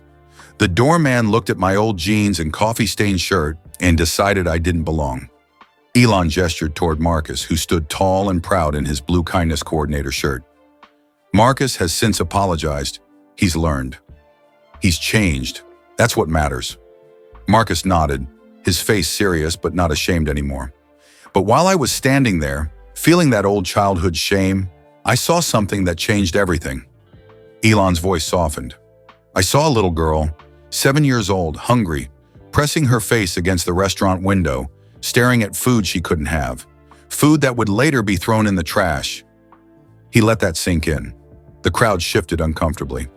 "That little girl is inside right now eating breakfast. Her name is Maya Rodriguez. Her mother, Carla, works 2 jobs, cleaning offices at night, cashiering at a grocery store during the day. She takes buses everywhere. She makes $24,000 a year. That's $2,000 per month. After rent, utilities, and basic expenses, there's almost nothing left for food." Sarah Chen was writing frantically in her notebook, tears streaming down her face. "Maya is not alone," Elon continued. "Within 5 blocks of this building, there are 847 children living below the poverty line. Children who go to bed hungry, children who give their school lunch to friends who forgot their lunch money. Children who know what it feels like to have your stomach eat itself from the inside." The crowd was completely silent now, Some people were crying openly. And do you know what this building was doing while those children went hungry? Elon's voice grew firm. Throwing away $5,000 worth of food every single night. That's $35,000 per week, over $1.8 million worth of food per year, just in the trash. Gasps rippled through the crowd. The Crown donated 0 meals to shelters, 0 food to food banks, 0 help to the community surrounding it. Elon shook his head. And that's not just wrong, it's obscene. He took a breath, his voice becoming gentler again. So when I bought this building, I had a choice. I could turn it into offices for my companies. I could tear it down and build something new. I could make it even more exclusive, even more expensive, and prove that I'm rich enough to do whatever I want. The crowd waited, holding their breath. But then I remembered my mother's words. Use your power to lift people up. Elon smiled, a real warm smile. So that's what we're doing. The Pearl Community Kitchen will serve 3 free meals a day, 7 days a week, to anyone who walks through those doors. Cheers erupted from the crowd. People clapped and whistled. Elon held up his hand for quiet. This is not charity. This is not me being generous or expecting praise. This is me being fair. In America, the richest country on earth, nobody should go to bed hungry. Nobody should skip meals. Nobody should have to choose between feeding their children and paying rent. He gestured to the building behind him. Food is not a luxury. Food is not something we should lock away behind golden doors and velvet ropes. Food is a basic human right. Food is love. Food is dignity. Food is saying to every person, you matter. You deserve to eat. You belong here. The crowd was crying now, rich people and poor people alike, all moved by the same truth. Some of you are thinking, but Elon, won't people abuse this? Won't people take advantage? He smiled. Maybe some will. But you know what? I'd rather feed 100 people who don't technically need it than turn away one child who does. I'd rather waste food on full bellies than waste it in dumpsters. Victoria Ashford stood at the edge of the crowd, crying so hard she could barely see. She thought about her grandfather, about Montgomery's warm smile and rough hands, about the way he'd served that homeless man all those years ago. Grandpa, I finally get it. I finally understand, Elon continued. This kitchen will serve 200 meals per day. That's 438,000 meals per year. It will cost about $4 million annually to operate. I'm covering all costs, food, staff salaries, utilities, everything. A reporter shouted, why not just donate that money to existing food banks? Because food banks require people to prove they're poor enough to deserve help. They require applications, paperwork, verification. Elon's voice was passionate now. Here, you just walk in. No forms, no proof, no judgment. You're hungry? You eat. It's that simple. He looked around at all the faces. And I hope this is just the beginning. I hope other wealthy people, other business owners, other communities look at what we're doing here and think, we could do that too. We could open our doors. We could share our abundance. We could stop treating food like something to hoard and start treating it like something to share. The crowd was nodding, wiping their eyes. There's something else, Elon said, his voice softer now. The original owner of this hotel, Montgomery Ashford, he built this place in 1935 with his bare hands. He came to America with $20. He was poor. He was hungry. He knew what struggle felt like. Elon gestured toward Victoria in the crowd. His granddaughter, Victoria, is here today. Victoria, would you come up here, please? Victoria's eyes went wide. She shook her head, terrified. But people around her were gently pushing her forward, encouraging her. Thomas offered her his arm for support. Slowly, Victoria walked to where Elon stood. Her face was red and puffy from crying. Elon handed her the microphone. Victoria stared at it, her hands shaking. The entire crowd was watching her, waiting. She took a deep breath and spoke, her voice barely above a whisper at first. My grandfather built this hotel to make people feel welcome, to give them a place to belong, to show kindness to strangers. Her voice got stronger. But I forgot that. I got married to a man who convinced me that the hotel needed to be exclusive, expensive, only for certain people. She looked down ashamed. I closed the doors my grandfather had opened. I threw away food he would have given to hungry people. I forgot where he came from. I forgot where I came from. Victoria looked up at the crowd, tears streaming down her face. Mr. Musk didn't just buy this building. He bought me a second chance. A chance to remember who my family was supposed to be. Who I was supposed to be. She turned to Elon. Thank you for seeing what this place could be. What it was always meant to be. For bringing my grandfather's dream back to life. The crowd erupted in applause. People were standing, clapping, crying, cheering. Victoria handed the microphone back to Elon and stepped aside, overwhelmed. Elon spoke again, his voice carrying over the noise. There's one more thing. Maya Rodriguez, the little girl I saw last night, she's inside right now with her mother. I'd like to invite them out here for a moment. Inside, Jessica heard the announcement and gently approached Carla and Maya's table. Mrs. Rodriguez? Maya? Mr. Musk would like you to come outside for just a moment. Is that okay? Carla looked terrified. Why? What did we do? Nothing wrong, Jessica said quickly, warmly. I promise. He just wants to talk to you both. Maya grabbed her mother's hand. It's okay, Mama. He's nice. He was nice to us before, remember? Slowly, holding hands tightly, Carla and Maya walked outside. The crowd parted to let them through. Hundreds of eyes watching them, cameras pointing at them. Carla wanted to run away, to hide, to disappear. But Maya squeezed her hand, brave and curious. They reached Elon, who knelt down again to Maya's level. Maya, do you remember me? From last night? Maya nodded. You were looking through the restaurant window. You were hungry, and I couldn't stop thinking about you all night. Elon's voice was gentle. Nobody should have to watch other people eat while they go hungry, especially not a brave, smart 7-year-old girl who gives her school lunch to friends who need it. Maya's eyes went wide. How did you know about that? Elon smiled. Your teacher, Mrs. Patterson, told me. She says you have the biggest heart she's ever seen. He stood up and looked at Carla. Ms. Rodriguez, you work 2 jobs. You do everything right. You love your daughter with everything you have. But the system makes it so hard, doesn't it? Working 40, 50, 60 hours a week and still not having enough?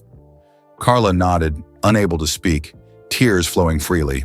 Starting today, that changes, Elon said firmly. Not completely. I can't fix the whole broken system. But here in this building, you and Maya can eat breakfast, lunch, and dinner whenever you need to. Free, forever. No questions asked. No paperwork required. Just walk in and eat. Carla broke down completely. She covered her face with her hands and sobbed. Deep, body-shaking sobs of relief and gratitude and overwhelming emotion. Maya hugged her mother's legs, crying too, though she wasn't quite sure why, except that Mama was crying, and that made her cry. Elon turned back to the crowd, his own eyes wet now. This is why we're here, not for publicity, not to make me look good, but for this moment, when a hardworking mother realizes she doesn't have to choose between feeding her daughter and paying rent. When a 7-year-old girl doesn't have to go to bed hungry anymore.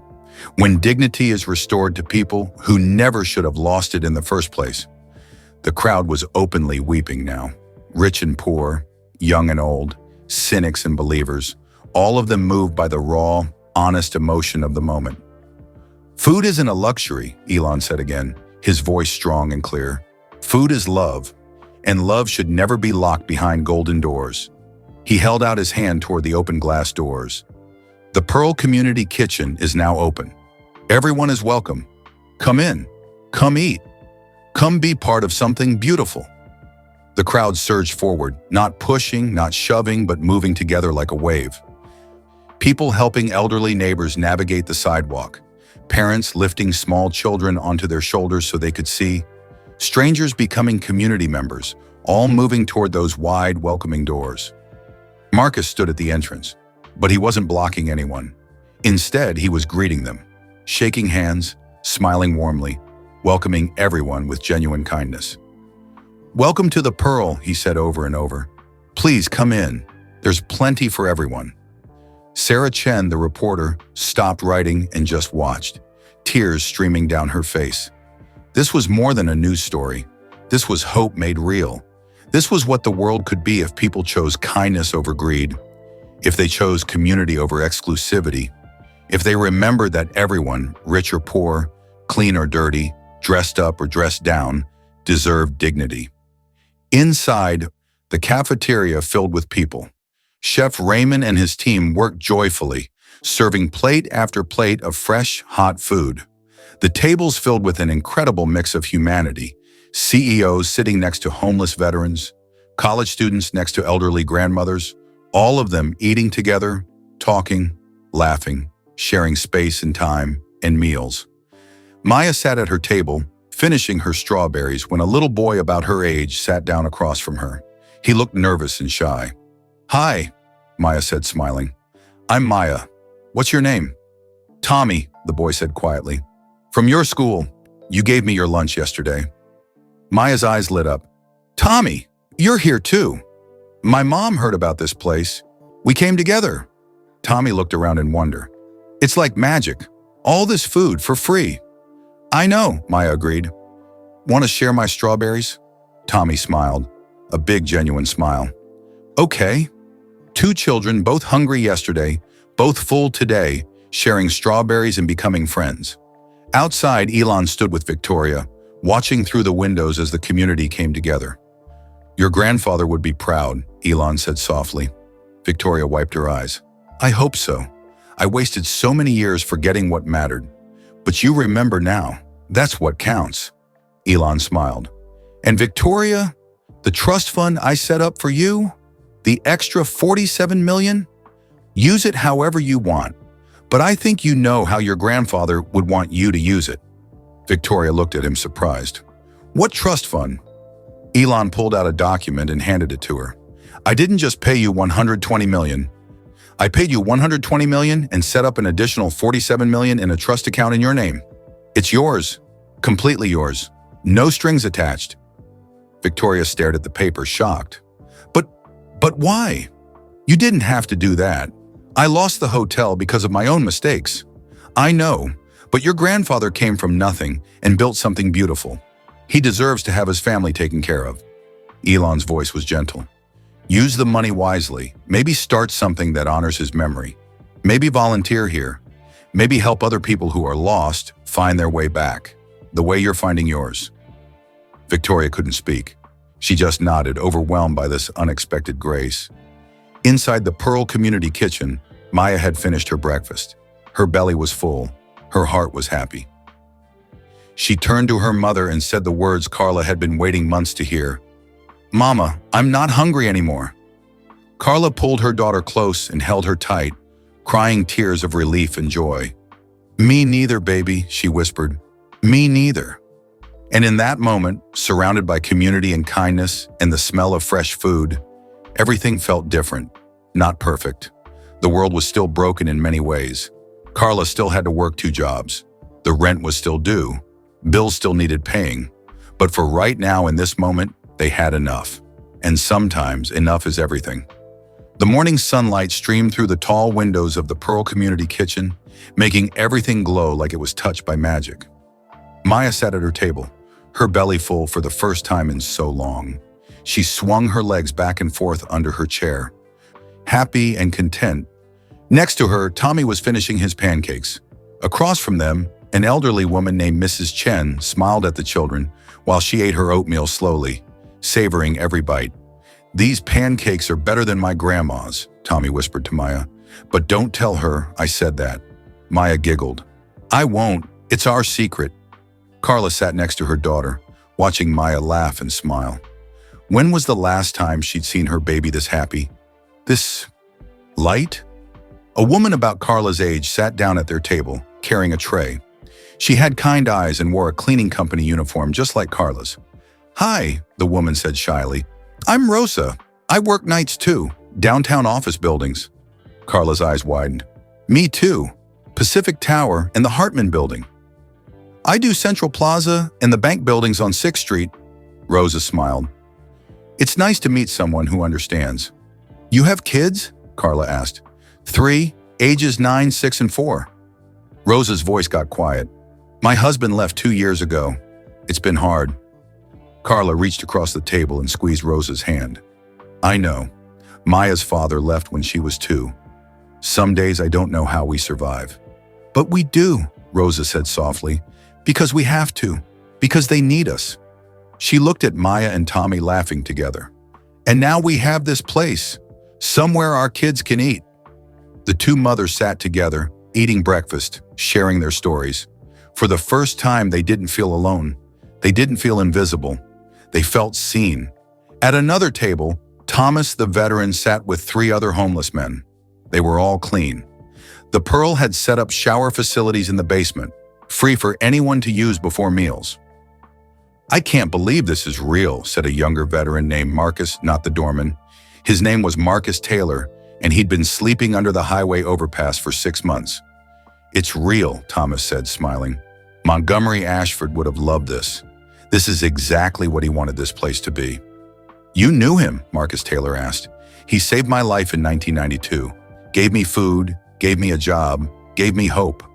Thomas looked around at the bright, warm space. And now his dream is alive again. Better than before even, because now it's for everyone. A businessman in an expensive suit approached their table nervously. Excuse me, is this seat taken? The homeless men looked at each other, surprised. It's free, Thomas said, gesturing to the chair. Sit down. The businessman sat carefully, like he wasn't sure he belonged. I'm David. I work at a law firm downtown.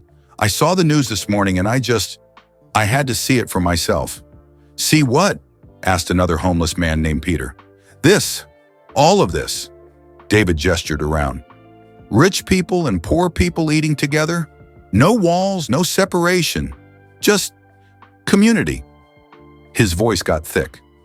My father was homeless for 3 years. He died on the streets when I was 15.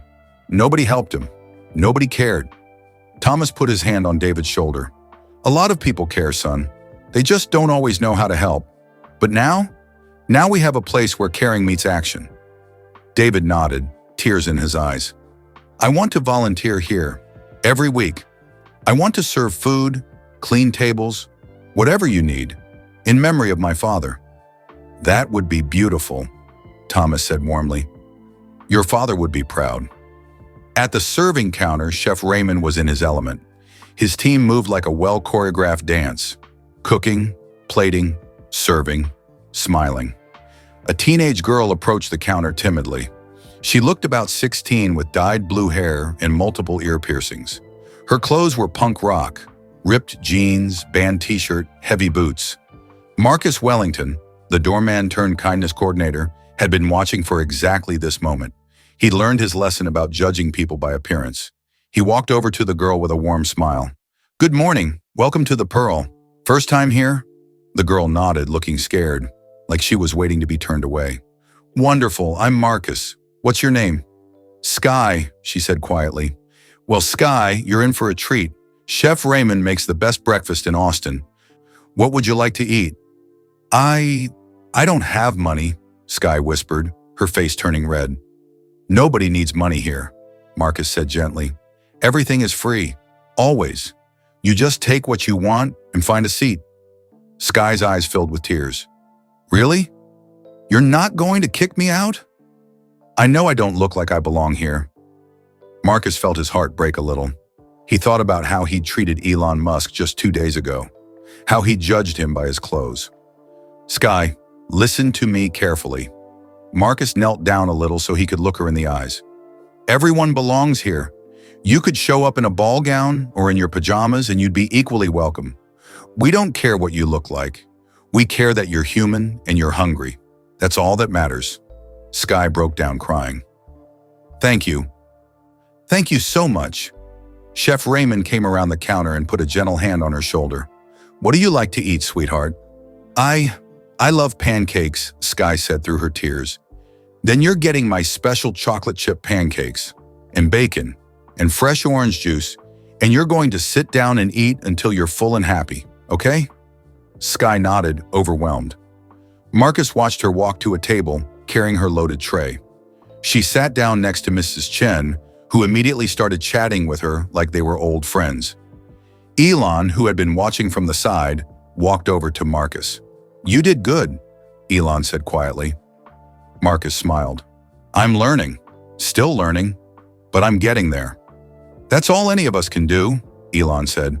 "Learn, grow, be better today than we were yesterday." Jennifer Park appeared at Elon's side, holding her phone. "The news is going viral. CNN, BBC, every major outlet is covering this. Social media is exploding. Just Pearl Community Kitchen is trending worldwide." Elon frowned slightly. "I don't want this to be about me. I want it to be about the idea, about what communities can do." "I know," Jennifer said, "but sometimes you need one person to start the ripple. You're the ripple starter. What happens next is up to everyone else." Victoria Ashford stood near the entrance, just watching people eat, watching them smile, watching community form right before her eyes. A hand touched her shoulder. She turned to see her grandfather's photograph. No, wait, it was Thomas Washington. But for a moment, in the morning light, he'd looked just like Montgomery. "It's beautiful, isn't it?" Thomas said softly. "It's what it was always meant to be," Victoria whispered. "I just couldn't see it. You see it now. That's what matters." Thomas smiled. "I come here every morning. I help serve food, clean tables, talk to people who need someone to listen. It makes me feel like I'm honoring Montgomery's memory." Victoria's eyes lit up. Could I do that too? Volunteer here?" "Are you kidding?" Thomas laughed. "We'd love to have you. Montgomery's granddaughter serving food in Montgomery's building. He'd be dancing in heaven." Victoria smiled, a real, genuine smile. "I'll start tomorrow. What time should I arrive?" 6 a.m. We prep breakfast starting at 6:30. "I'll be here," Victoria promised. As the morning wore on, more and more people arrived. The news had spread. Families from the neighborhood, students from nearby schools, elderly people from retirement homes, construction workers on their break, office workers before heading to their jobs. The Pearl Community Kitchen buzzed with life and energy and hope. Sarah Chen, the reporter, was interviewing people, collecting stories. She talked to a single mother named Patricia who'd been rationing food for her kids. Now they can eat breakfast before school, real breakfast, not just cereal with water because we ran out of milk. She talked to an elderly man named George who'd been choosing between his heart medication and groceries. "Now I can afford my medicine because I can eat here. I don't have to choose anymore." She talked to a college student named Aisha who'd been skipping meals to afford textbooks. "I can actually focus in class now. My stomach isn't growling through lectures." Every story broke Sarah's heart and healed it at the same time. This was journalism that mattered, stories that needed to be told. By 10 a.m., the breakfast rush was ending. Chef Raymond's team had served 387 meals, 387 people who'd eaten real food, fresh food, free food. Carla and Maya were getting ready to leave. Maya needed to get to school, even though she was already late. Elon walked over to them before they left. "Ms. Rodriguez, do you have a minute?" Carla nodded nervously. "I know you work 2 jobs. That's incredibly hard, especially with a young daughter." Elon pulled out a business card. "This is the contact for our volunteer coordinator. The Pearl needs people to help serve food, clean up, organize donations. It's not a full-time job, but it pays $18 an hour. 20 hours a week, flexible schedule. You work when you can." Carla stared at the card. $18 an hour? That's more than I make at either of my jobs. "I know, and it's here, in this building, where Maya can be with you after school. She can do her homework at the tables. Eat dinner here. Be safe and warm while you work." Carla's hands shook as she took the card. "Are you serious? You'd hire me?" "If you're interested, yes," Elon smiled. "You're exactly the kind of person we need. Someone who understands struggle, who understands what it means to need help.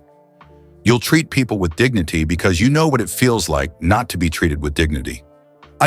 Yes, I'm interested. I'm very interested." Carla was crying again, happy tears this time.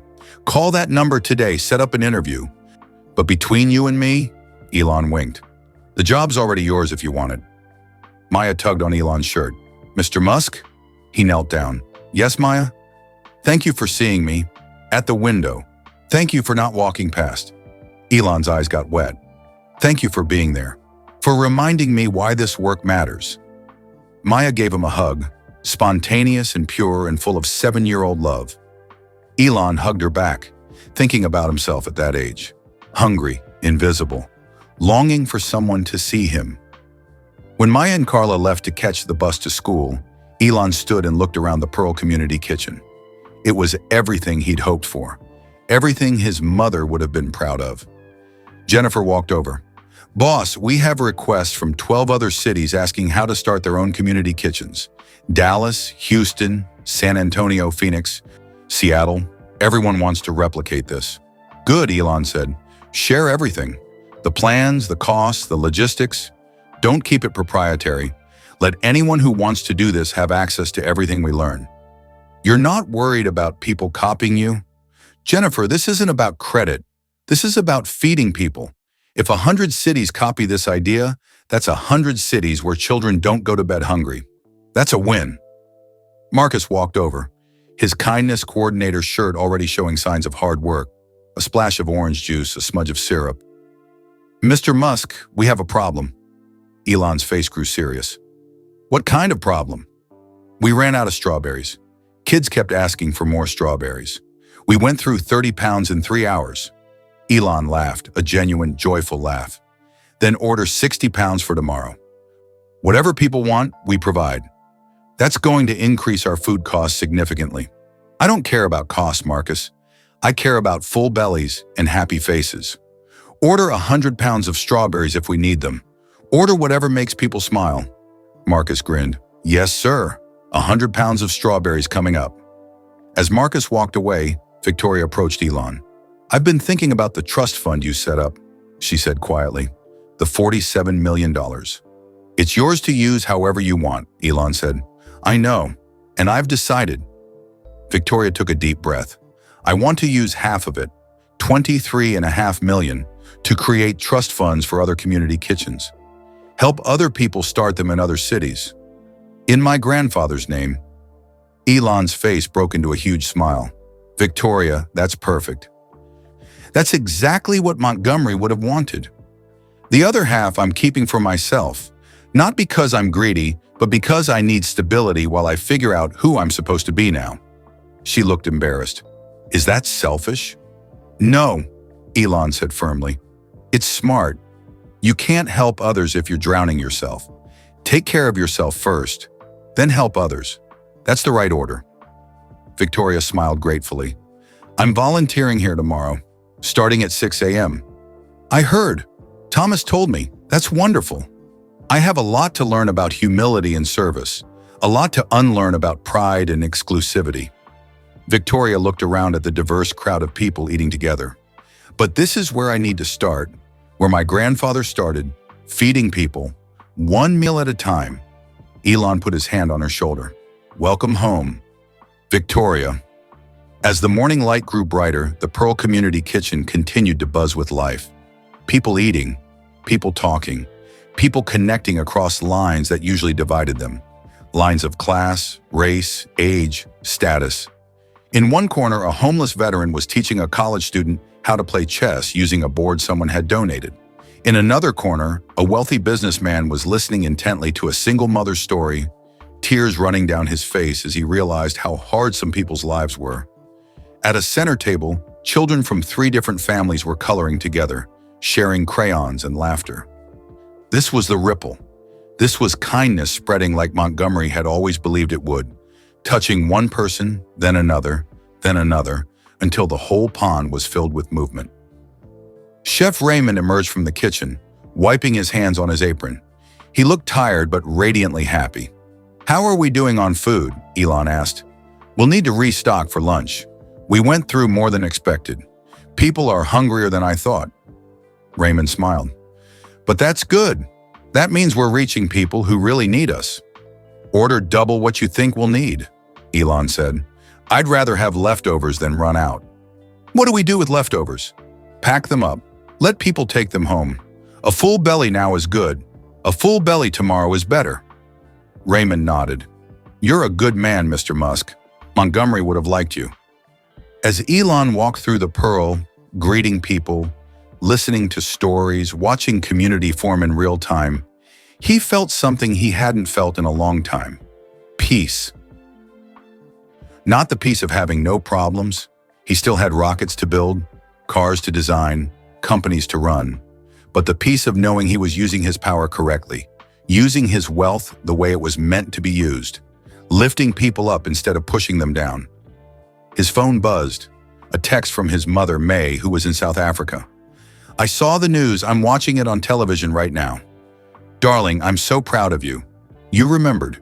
You used your power to lift people up. I love you so much." "Mom." Elon sat down at an empty table and cried. Happy tears, relieved tears, tears of a 10-year-old boy who'd finally made his mother proud. Jennifer found him a few minutes later and sat down quietly beside him. "You okay, boss?" "Yeah," Elon said, wiping his eyes. "I'm good. Really good." "Your mom saw the news?" "She did." "She's proud." Jennifer smiled. "She should be. You're changing lives here, Elon. Look around. Really look." Elon looked. He saw Maya's empty plate, scraped clean, evidence of a full belly. He saw Carla's hopeful face as she clutched the volunteer coordinator's business card. He saw Victoria learning to smile again, learning to remember who her grandfather raised her to be. He saw Marcus treating everyone with kindness, having learned his lesson about judgment. He saw Thomas passing on Montgomery's legacy to a new generation. He saw strangers becoming neighbors, neighbors becoming friends, friends becoming community. He saw hope. And hope, Elon realized, was the most important thing he'd ever built. More important than rockets or cars or tunnels or satellites. Hope that the world could be better. Hope that kindness could win. Hope that nobody had to be invisible or hungry or ashamed ever again. "Come on," Elon said to Jennifer, standing up. "Let's go help serve lunch. We have more people to feed." "You're going to serve food yourself?" "Absolutely. This isn't about me watching from the sidelines. This is about all of us doing the work together."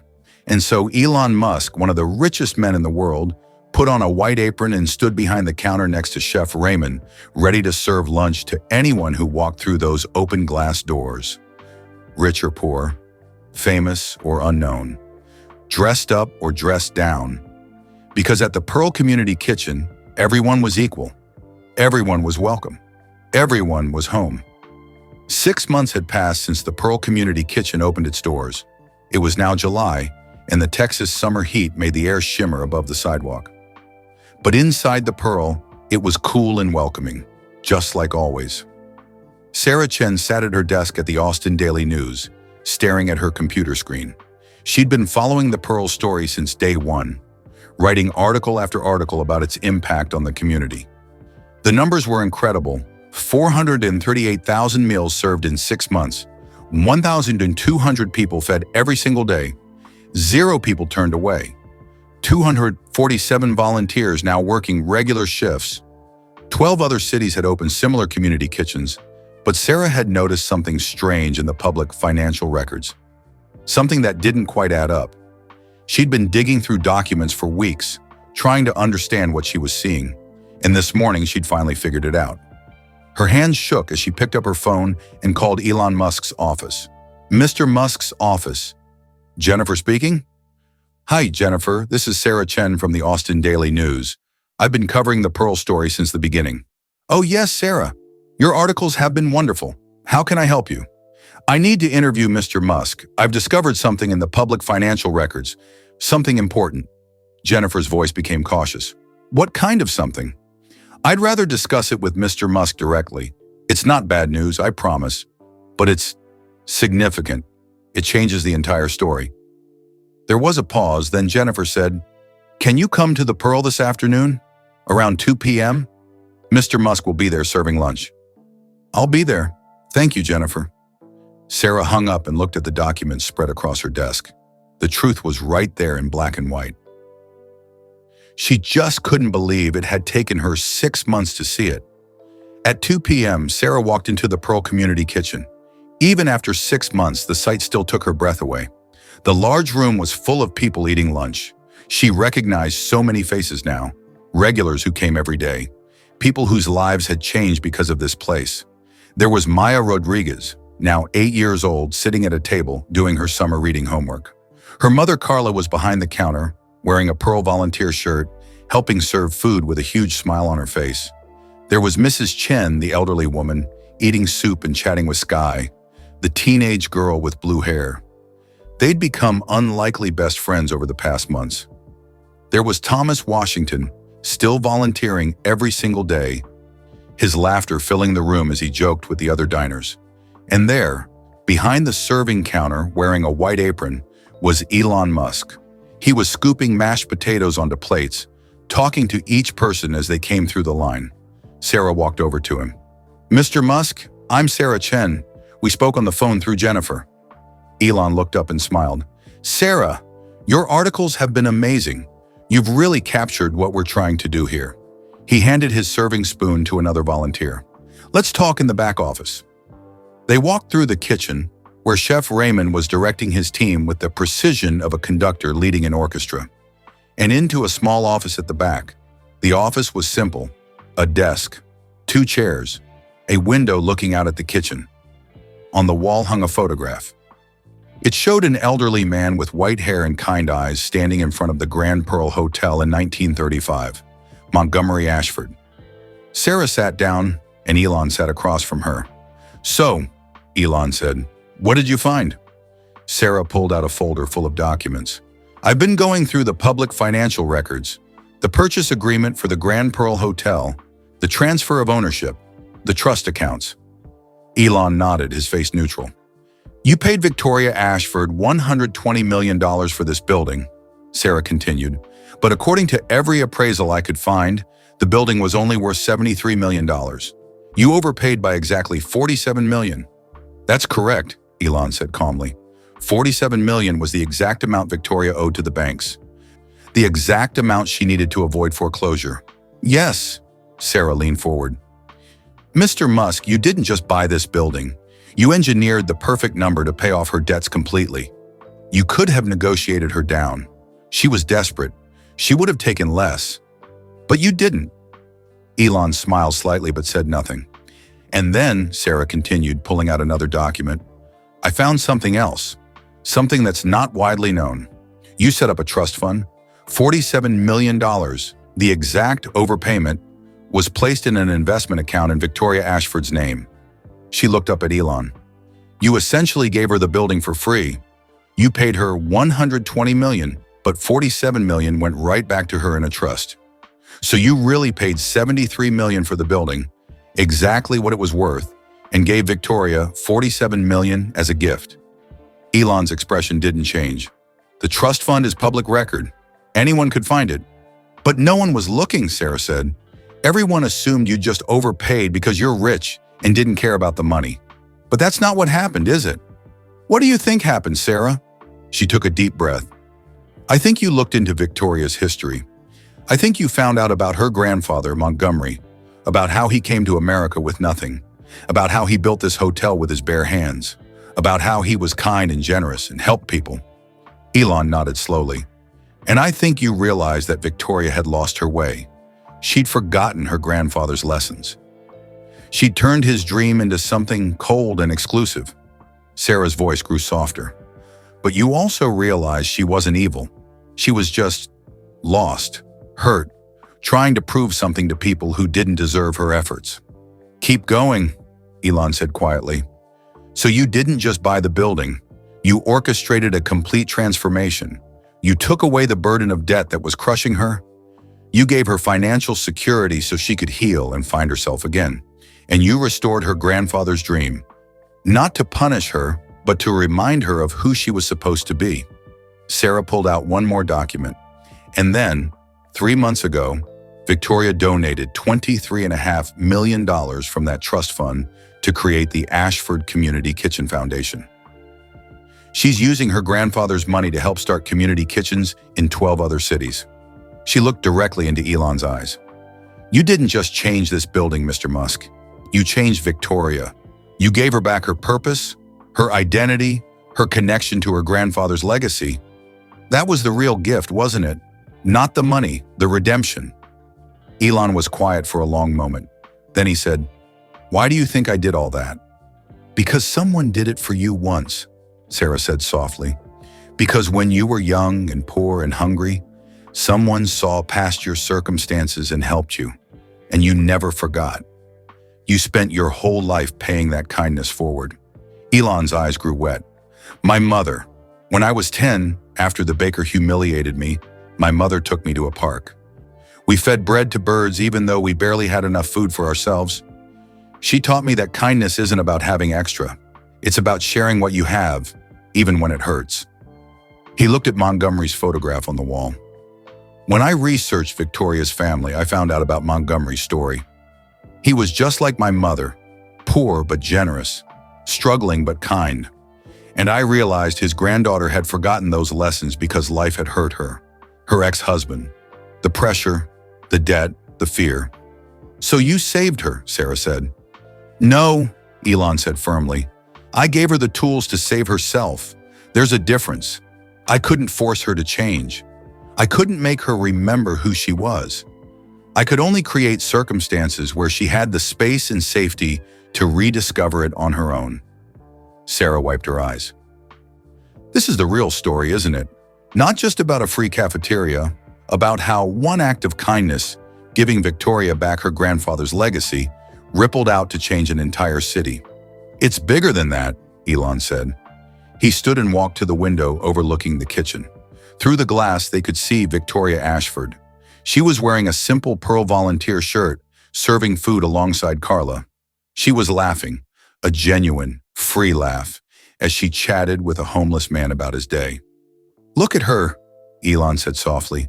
6 months ago, she was drowning in debt and shame and bitterness. She'd lost herself completely. Now, she's found her purpose. She's connected to her grandfather's legacy.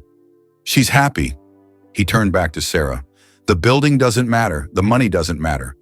What matters is that a woman who was lost has found her way home. And because she found her way home, 12 other cities now have community kitchens. Thousands more people are being fed. The ripple keeps spreading. Sarah was crying now. Can I write this story? The full truth? Elon thought for a moment. Yes, but frame it correctly. Don't make me the hero. Make Montgomery the hero. Make Victoria the hero for having the courage to change. Make every volunteer who shows up here the hero. Make the community the hero. What about you? I'm just someone who remembered what my mother taught me. Use your power to lift people up. That's all. Elon smiled. Anyone with resources could do what I did. I'm not special. I just chose to act.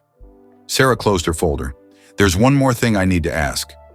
The trust fund that you set up for Victoria, it's grown, right? Investments, interest, returns? Yes, it's now worth about $64 million. And Victoria donated half to start other community kitchens. What about the other half? Elon's smile grew wider. You'll have to ask her, but I heard a rumor she's planning something interesting. Just then, there was a knock on the office door. Victoria Ashford poked her head in. Elon, sorry to interrupt. Do you have a minute? Of course, Victoria. This is Sarah Chen, the reporter. I know. I love your articles. Victoria came in, still wearing her apron. Sarah, I'm glad you're here. I was going to call you this week anyway. Oh? Sarah pulled out her notebook. Victoria sat down, her face glowing with excitement. I'm buying a building, an old abandoned hotel in Dallas. It's been empty for 5 years, falling apart, in a neighborhood that desperately needs help. She looked at Elon. I'm going to do what you did, transform it into a community kitchen. But I'm going even further. The upper floors will become housing, free temporary housing for families in crisis, a place where people can live for up to 6 months while they get back on their feet. Sarah's mouth fell open. Free housing and free food? Why not? Victoria's eyes sparkled. I have the money from the trust fund. I have the knowledge from working here for 6 months, and I have my grandfather's example showing me the way. She pulled out architectural drawings. It'll be called the Montgomery House after my grandfather. 20 apartments upstairs, community kitchen on the first floor, job training center in the basement. Everything people need to rebuild their lives. Elon was beaming with pride. Victoria, this is incredible. I learned from the best, Victoria said, squeezing his hand. You showed me that buildings are just tools. What matters is what we do inside them, who we help, who we lift up. She turned to Sarah. That's the story you should write. Not about Elon giving me money, about what we can all do when we remember that kindness is the most powerful force in the world. Sarah was scribbling furiously in her notebook, tears streaming down her face. This was the story. This was the truth. One act of kindness, Elon refusing to destroy Victoria, choosing instead to redeem her, had created a cascade of goodness that was still spreading. They walked back out into the main dining room. The lunch rush was in full swing. Maya Rodriguez ran up to them, her summer reading book in her hand.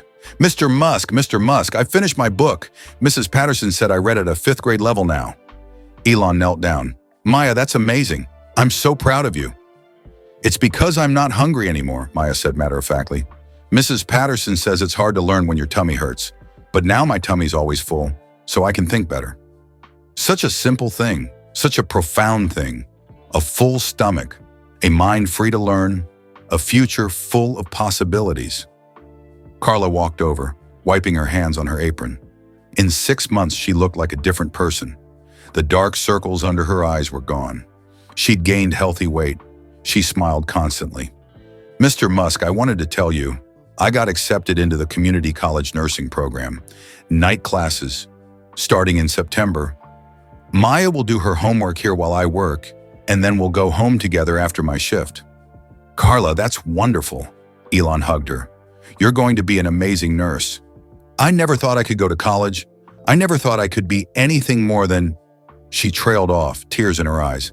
But you gave me space to breathe. And when I could breathe, I could dream again. Sarah was writing everything down, her hand cramping from trying to capture it all. This was the real story. Not just about free food, about restoration, about giving people dignity and space and the resources to become who they were meant to be. Thomas Washington approached, leaning on his cane. Elon, we need more volunteers for the dinner shift. We're overwhelmed with applications. 67 people want to volunteer this week alone. That's a good problem to have, Elon said, laughing. Remember when I was worried nobody would care? Thomas shook his head. Now everyone cares. Everyone wants to help. The ripple has become a wave.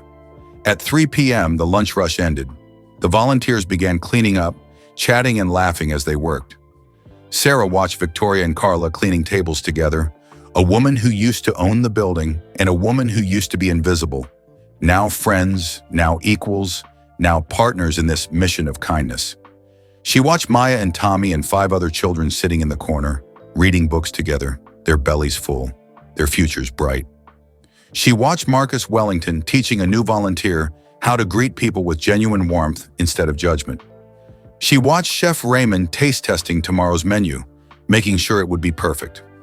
She watched Elon standing at the window looking out at the city, probably already planning the next way to help, the next problem to solve, the next ripple to create. This was the story of the Pearl Community Kitchen. Not just a building, not just free meals, not just one billionaire's generosity, but a story about how remembering our humanity, remembering where we came from, who helped us, what kindness means, can transform not just individuals, but entire communities. Sarah closed her notebook and walked over to Elon. Thank you, she said simply, for letting me tell this story. Thank you for telling it correctly, Elon replied. For understanding that it's not about me, it's about all of us, about what we can build when we choose kindness over indifference. He gestured around the room. This is Montgomery's dream, Victoria's redemption, Maya's full stomach, Carla's second chance, Thomas's continued purpose, Marcus's transformation. This is what happens when we use our power, whatever power we have, to lift people up. Sarah smiled. That's going to be my headline. The power of lifting people up, how the Pearl Community Kitchen changed the city. Perfect, Elon said. Now, if you'll excuse me, I need to help prep for dinner. We're expecting a big crowd tonight. There's a thunderstorm coming, and people will need a warm, dry place to eat. As Sarah walked out of the Pearl Community Kitchen, she looked back one more time. Through the window, she could see Victoria and Carla laughing together while they wiped down tables. She could see Maya curled up in a corner, reading her book, safe and fed and happy. She could see Thomas showing the new volunteers how to arrange the dinner settings. She could see Elon in the kitchen, talking to Chef Raymond about tomorrow's menu. And she understood finally, completely, what this place really was. It wasn't just a free cafeteria, it was proof. Proof that kindness could win, proof that redemption was possible, proof that when people chose to see each other's humanity instead of their differences, beautiful things could happen. Proof that one person's choice to lift others up could create ripples that changed the world. Sarah pulled out her phone and called her editor. "Jim, I have the story of the year, maybe the story of the decade. Clear the front page. This one matters." And she was right. The story Sarah Chen wrote would go on to win the Pulitzer Prize. It would inspire 17 more community kitchens to open across America. It would change how people thought about wealth and responsibility and kindness. But more importantly, it would remind millions of readers of a simple truth. We all have power. The power to judge or to welcome, the power to hoard or to share, the power to push people down or to lift them up. And every single day we get to choose. Montgomery Ashford chose kindness in 1935. Elon Musk chose kindness in 2024. Victoria Ashford chose redemption in 2025. And now thousands of others were choosing kindness too. The ripple had become a wave, and the wave was still spreading. Montori. 1 year after the Pearl Community Kitchen opened, January 15th again, Elon sat in his home office in the early morning darkness. Outside, the Texas winter was cold but clear. Stars still dotted the sky, though dawn was beginning to paint the horizon pale pink. On his desk sat a stack of letters, real letters, handwritten on paper, delivered by mail. In this digital age, actual letters had become rare and precious. These letters had all arrived in the past month. Letters from people whose lives had been touched by the Pearl Community Kitchen.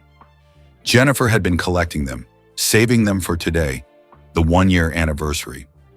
Elon picked up the first letter. The envelope was decorated with crayon drawings of strawberries and smiley faces.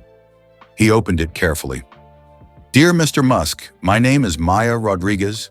I am 8 years old now. I wanted to say thank you for the Pearl. 1 year ago, I was hungry a lot. My tummy hurt and I couldn't think good in school. Now I eat breakfast, lunch, and dinner at the Pearl. My tummy's always full and I can think really good now. I got straight A's this year. My teacher, Mrs. Patterson, says I might be able to go to college someday. Mama's in nursing school and she says she's going to help sick people when she graduates. Also, I made 14 new friends at the Pearl. We do homework together and share crayons, and it's really fun. Thank you for seeing me at the window. Thank you for not walking past me like other people did. Love, Maya Rodriguez P.S. I drew you pictures of strawberries because you gave us so many strawberries. They are my favorite." Elon smiled through his tears. He carefully folded Maya's letter and set it aside, making a mental note to write her back personally. The next letter was on simple lined paper, the handwriting shaky but careful. "Mr. Musk, my name is Thomas Washington. I am 73 years old. I am a veteran. I was homeless for many years. 33 years ago, Montgomery Ashford saved my life. He gave me food when I was starving. He gave me a job when no one else would hire me. He gave me back my dignity. I thought that kind of kindness died with him. I thought the world had gotten too hard, too cold, too selfish. But then you came, and you brought Montgomery's dream back to life. Better than before. I volunteer at the Pearl every single day. It gives me purpose. It lets me pass on the kindness Montgomery showed me. I've helped 47 other veterans find housing and jobs this year. I couldn't have done that without the Pearl as a base. You didn't just give us a place to eat, you gave us a place to belong, a place to matter, a place to be human again. Thank you doesn't feel like enough, but thank you anyway." Thomas Washington, USMC, retired. Elon set down Thomas's letter gently, his heart full. The next letter was written on expensive stationery, the handwriting elegant and flowing. "Dear Elon, 1 year ago today, I signed papers that ended 90 years of my family owning the Grand Pearl Hotel. I cried that day. I thought I was losing everything. But I wasn't losing everything. I was letting go of the wrong things so I could find the right things. This year has been the best year of my life. Not because of money or status or any of the things I used to think mattered, but because I finally understand what my grandfather tried to teach me all along. I volunteer at the Pearl 5 days a week. I serve food. I clean tables. I listen to people's stories. I learn their names. I see their humanity. Last month, the Montgomery House opened in Dallas. 20 families now have free housing while they rebuild their lives. We've served 89,000 free meals there already. And yesterday, I signed papers to open 2 more locations, one in Houston, one in San Antonio. The trust fund you set up has now grown to $71 million. I'm using every penny of it to spread my grandfather's dream. By 2030, I want to have Montgomery houses in 20 cities. You could have destroyed me, Elon. You had every right to. I was cruel. I was lost. I had forgotten everything important. But you didn't destroy me. You redeemed me. You showed me that it's never too late to remember who you're supposed to be. My grandfather would be proud of what we've built together. And for the first time in 20 years, I'm proud of myself too. With deep gratitude and respect, Victoria Ashford, P.S. I'm dating someone, a wonderful man who volunteers at the Pearl. His name is David, the lawyer whose father was homeless. We're taking it slow, but it feels right. We're building something based on shared values instead of shared bank accounts. Grandpa would approve. Elon laughed through his tears. Victoria had found love again. Real love this time. He was genuinely happy for her. The next letter was shorter, written in simple block letters. Mr. Musk, my name is Marcus Wellington. I was the doorman who turned you away. I judged you. I was wrong. This year, working as kindness coordinator at the Pearl has taught me more about humanity than the previous 56 years of my life. I greet every person who walks through our doors like they're family, because they are family. We're all family. My wife Susan's cancer is in remission. The better health insurance you provided meant she could get the best treatments. The doctors say she's going to be okay. I tell her every day we're alive because someone chose kindness over judgment, because someone gave second chances. I'll spend the rest of my life making sure I pass that kindness forward. Thank you for teaching me that a doorman's job isn't to keep people out. It's to welcome people home. Marcus Wellington. Elon wiped his eyes and reached for the next letter. This one was typed on official letterhead from Austin Community College. Dear Mr. Musk, my name is Carla Rodriguez. You might remember me. I'm Maya's mother. 1 year ago, I was drowning, working 2 jobs, barely sleeping, never having enough money, watching my daughter go hungry. I felt like a failure as a mother. I felt invisible as a human being. I felt hopeless about the future. Today, everything is different. I completed my first semester of nursing school with a 3.8 GPA. I work part-time at the Pearl, which pays enough to cover our rent and expenses. Maya eats 3 meals a day and is thriving in school. But more than that, I have friends now. Rosa, the other cleaning woman I met at the Pearl, is like a sister to me now. Our kids play together. We help each other. We're not alone anymore. Victoria Ashford has become a mentor to me. She's teaching me about leadership and management. She says when I finish nursing school, she wants to hire me to run the medical clinic she's planning to add to the Montgomery house. I have a future now, Mr. Musk. A real future. Dreams that feel possible instead of impossible. My daughter will go to college. She'll never be as hungry and scared as I was, and she'll never feel as invisible as I felt.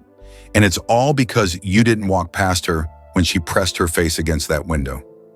You saw her. You saw me. You saw all of us invisible people, and you made us visible again. Thank you for giving us our lives back. Carla Rodriguez. Elon had to stop reading for a moment.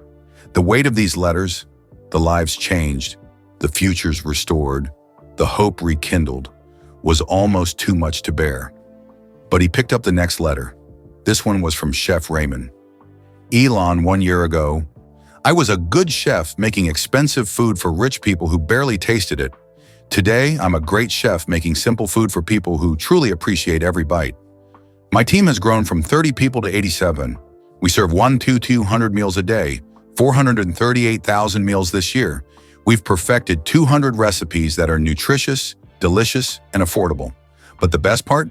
5 of my kitchen workers were homeless a year ago. Now they have jobs, skills, and hope. 3 of them are attending culinary school at night. We're not just feeding bodies, we're feeding souls, we're feeding futures. Thank you for letting me be part of something that actually matters. Chef Raymond Costa. There were more letters, so many more. A letter from Sky, the teenage girl with blue hair who'd been couch surfing and skipping meals. She was now working part-time at the Pearl and attending community college, studying social work. A letter from Mrs. Chen, the elderly woman, who said the Pearl had given her a reason to get out of bed every morning. She'd made 37 new friends this year. A letter from David, the lawyer, who now volunteered 20 hours a week in memory of his homeless father. He'd also started dating Victoria, and he wrote that he'd never been happier. A letter from Tommy, Maya's friend from school, whose mother had found work through connections she made at the Pearl. A letter from Patricia, the single mother of 3, who'd been rationing food for her kids. All 3 children were now healthy and thriving. Letters from college students, construction workers, business executives, homeless people, elderly people, families, all of them touched by the Pearl, all of them changed by kindness. And finally, at the bottom of the stack, one more letter. The handwriting was elegant and familiar. The paper was thin and had traveled a long way. His mother's handwriting. My dearest Elon, I'm sitting in my kitchen in South Africa, drinking tea and watching the sunrise, thinking about you and the beautiful thing you've created. Do you remember that day in the park? When you were 10 and that horrible baker had humiliated you? I told you to remember that feeling, to use your power to lift people up instead of pushing them down. My darling boy, you remembered. You've spent your whole life remembering. The Pearl Community Kitchen isn't just a building where people eat free meals. It's proof that the world can be better. It's proof that kindness is stronger than greed. It's proof that one person's choice to see another person's humanity can create ripples that become waves that change everything. I'm so proud of you. Your father would be proud too. But more importantly, I hope you're proud of yourself. You've built rockets that can land themselves. You've built cars that don't pollute the air. You've built batteries and satellites and tunnels and so many incredible things. But the Pearl, this is your masterpiece. This is the thing that will matter most when your life is over. Not the technology, not the wealth. This, the kindness, the humanity, the lifting up. Keep going, my darling. Keep spreading ripples. Keep remembering that every person you meet is someone's child, someone's parent, someone's whole world. Keep being the man I raised you to be. I love you forever and always. Mom Elon set down his mother's letter and pressed his hands to his face, crying freely now. These weren't tears of sadness.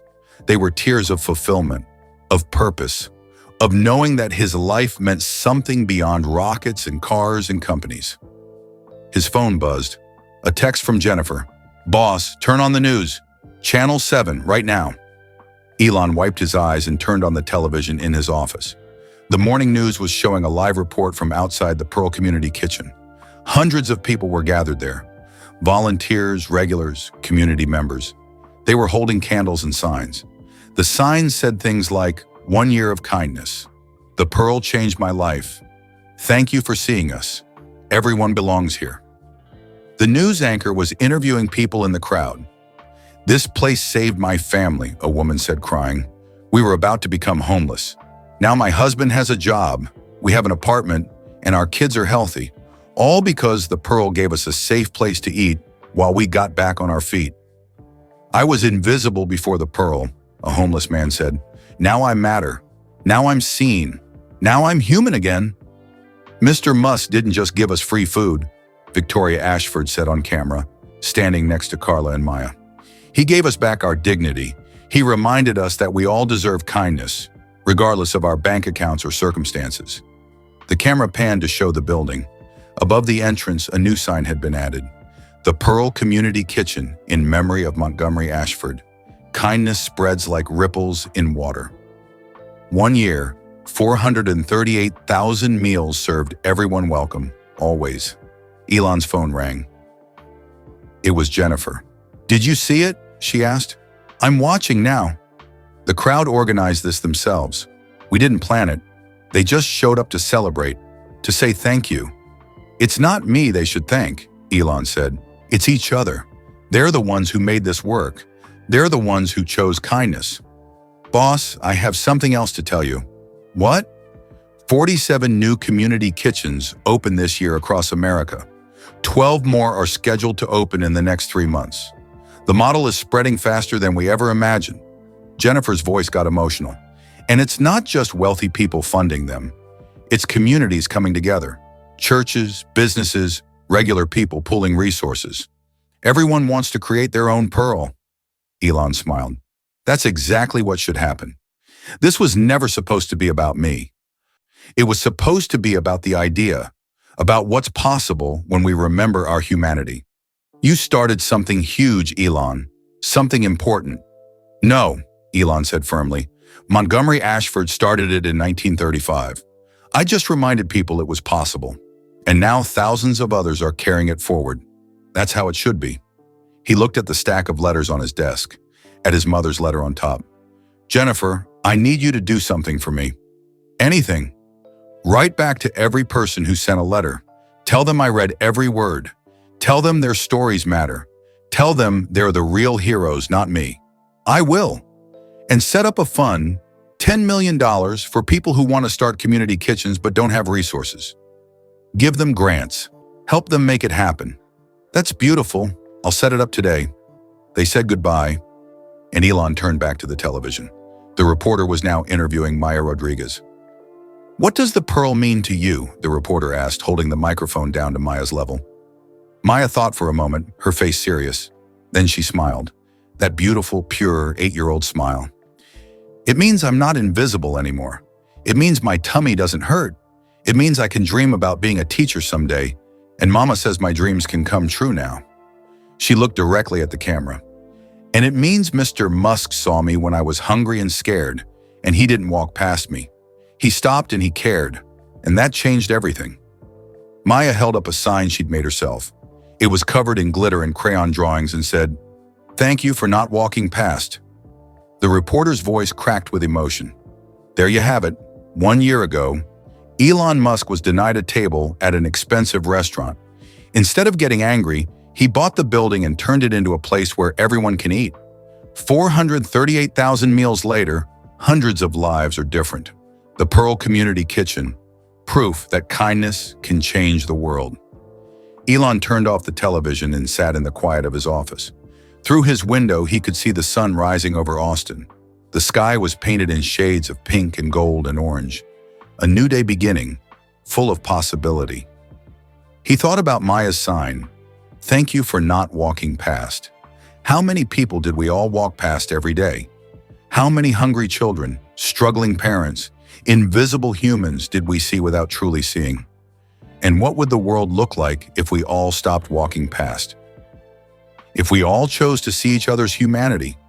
If we all used whatever power we had, money, time, skills, compassion, to lift others up? Elon picked up his phone and texted his mother in South Africa. "Mom, I got your letter. Thank you for teaching me to remember. Thank you for showing me that kindness is the most powerful thing we can choose. I love you. Your proud son, Elon." Then he stood up, put on his jacket, and headed out the door. He was going to the Pearl. He had breakfast to serve, tables to clean, people to greet. Because this was the work that mattered. Not the rockets or the cars or the satellites. This, the human work, the kind work, the work of seeing people and lifting them up. As Elon drove through the quiet Austin morning toward the Pearl, he thought about Montgomery Ashford, building his hotel with bare hands in 1930s. He thought about his mother, teaching him about kindness in a South African park in 1982. He thought about Maya, pressing her face against a restaurant window in 2024. And he thought about all the invisible people in the world, the ones who were hungry, scared, struggling, forgotten. But here was the beautiful truth. They didn't have to stay invisible. One person choosing to see them could change everything. One meal could restore dignity. One act of kindness could create ripples that became waves that changed the world. Elon pulled into the parking lot at the Pearl. The sun was fully up now, and he could see people already gathering at the entrance, waiting for breakfast to be served. He could see Victoria and Carla inside, preparing for the morning rush. He could see Thomas greeting early arrivals with his warm smile. He could see Marcus holding the door open, not blocking anyone, but welcoming everyone. And through the window, he could see Maya at her usual table, already doing her homework, her belly full, her future bright. Elon walked toward the entrance, toward the community, toward the work that gave his life meaning. Above the door, the sign glowed in the morning light. The Pearl Community Kitchen, where everyone eats, everyone welcome. Always. And below it, Montgomery Ashford's words, truer now than ever. Kindness spreads like ripples in water. Elon smiled and walked inside. There was work to do, people to feed, lives to lift up, ripples to create, and the wave was still spreading. So Maya's stomach is full now. Carla is in nursing school. Victoria remembered who she was supposed to be. And the Pearl Community Kitchen serves 1,200 meals every single day to anyone who walks through those doors. But here's what matters most. This story isn't just about Elon Musk. It's about what happens when any of us choose kindness over judgment, when we stop walking past people who need help, when we use whatever power we have, big or small, to lift others up. Maybe you can't buy a hotel, but you can volunteer at a food bank. You can donate to a shelter. You can simply see the invisible people around you and treat them with dignity. Kindness spreads like ripples in water, and every ripple matters. So I want to know, where are you listening from? Drop your city and country in the comments below. Let's see how far this message of kindness has spread around the world. If this story touched your heart, hit that like button. It helps spread this message to more people who need to hear it. And subscribe to this channel if you believe the world needs more stories about kindness, hope, and lifting people up. Every subscriber helps us create more content that actually matters. The video appearing on your screen right now? It's another incredible story about someone who chose kindness when the world expected something else. Click it. Watch it. Let's keep spreading these ripples together. Remember, you have power. The power to see people. The power to help. The power to choose kindness. Use it well. Until next time, keep lifting people up.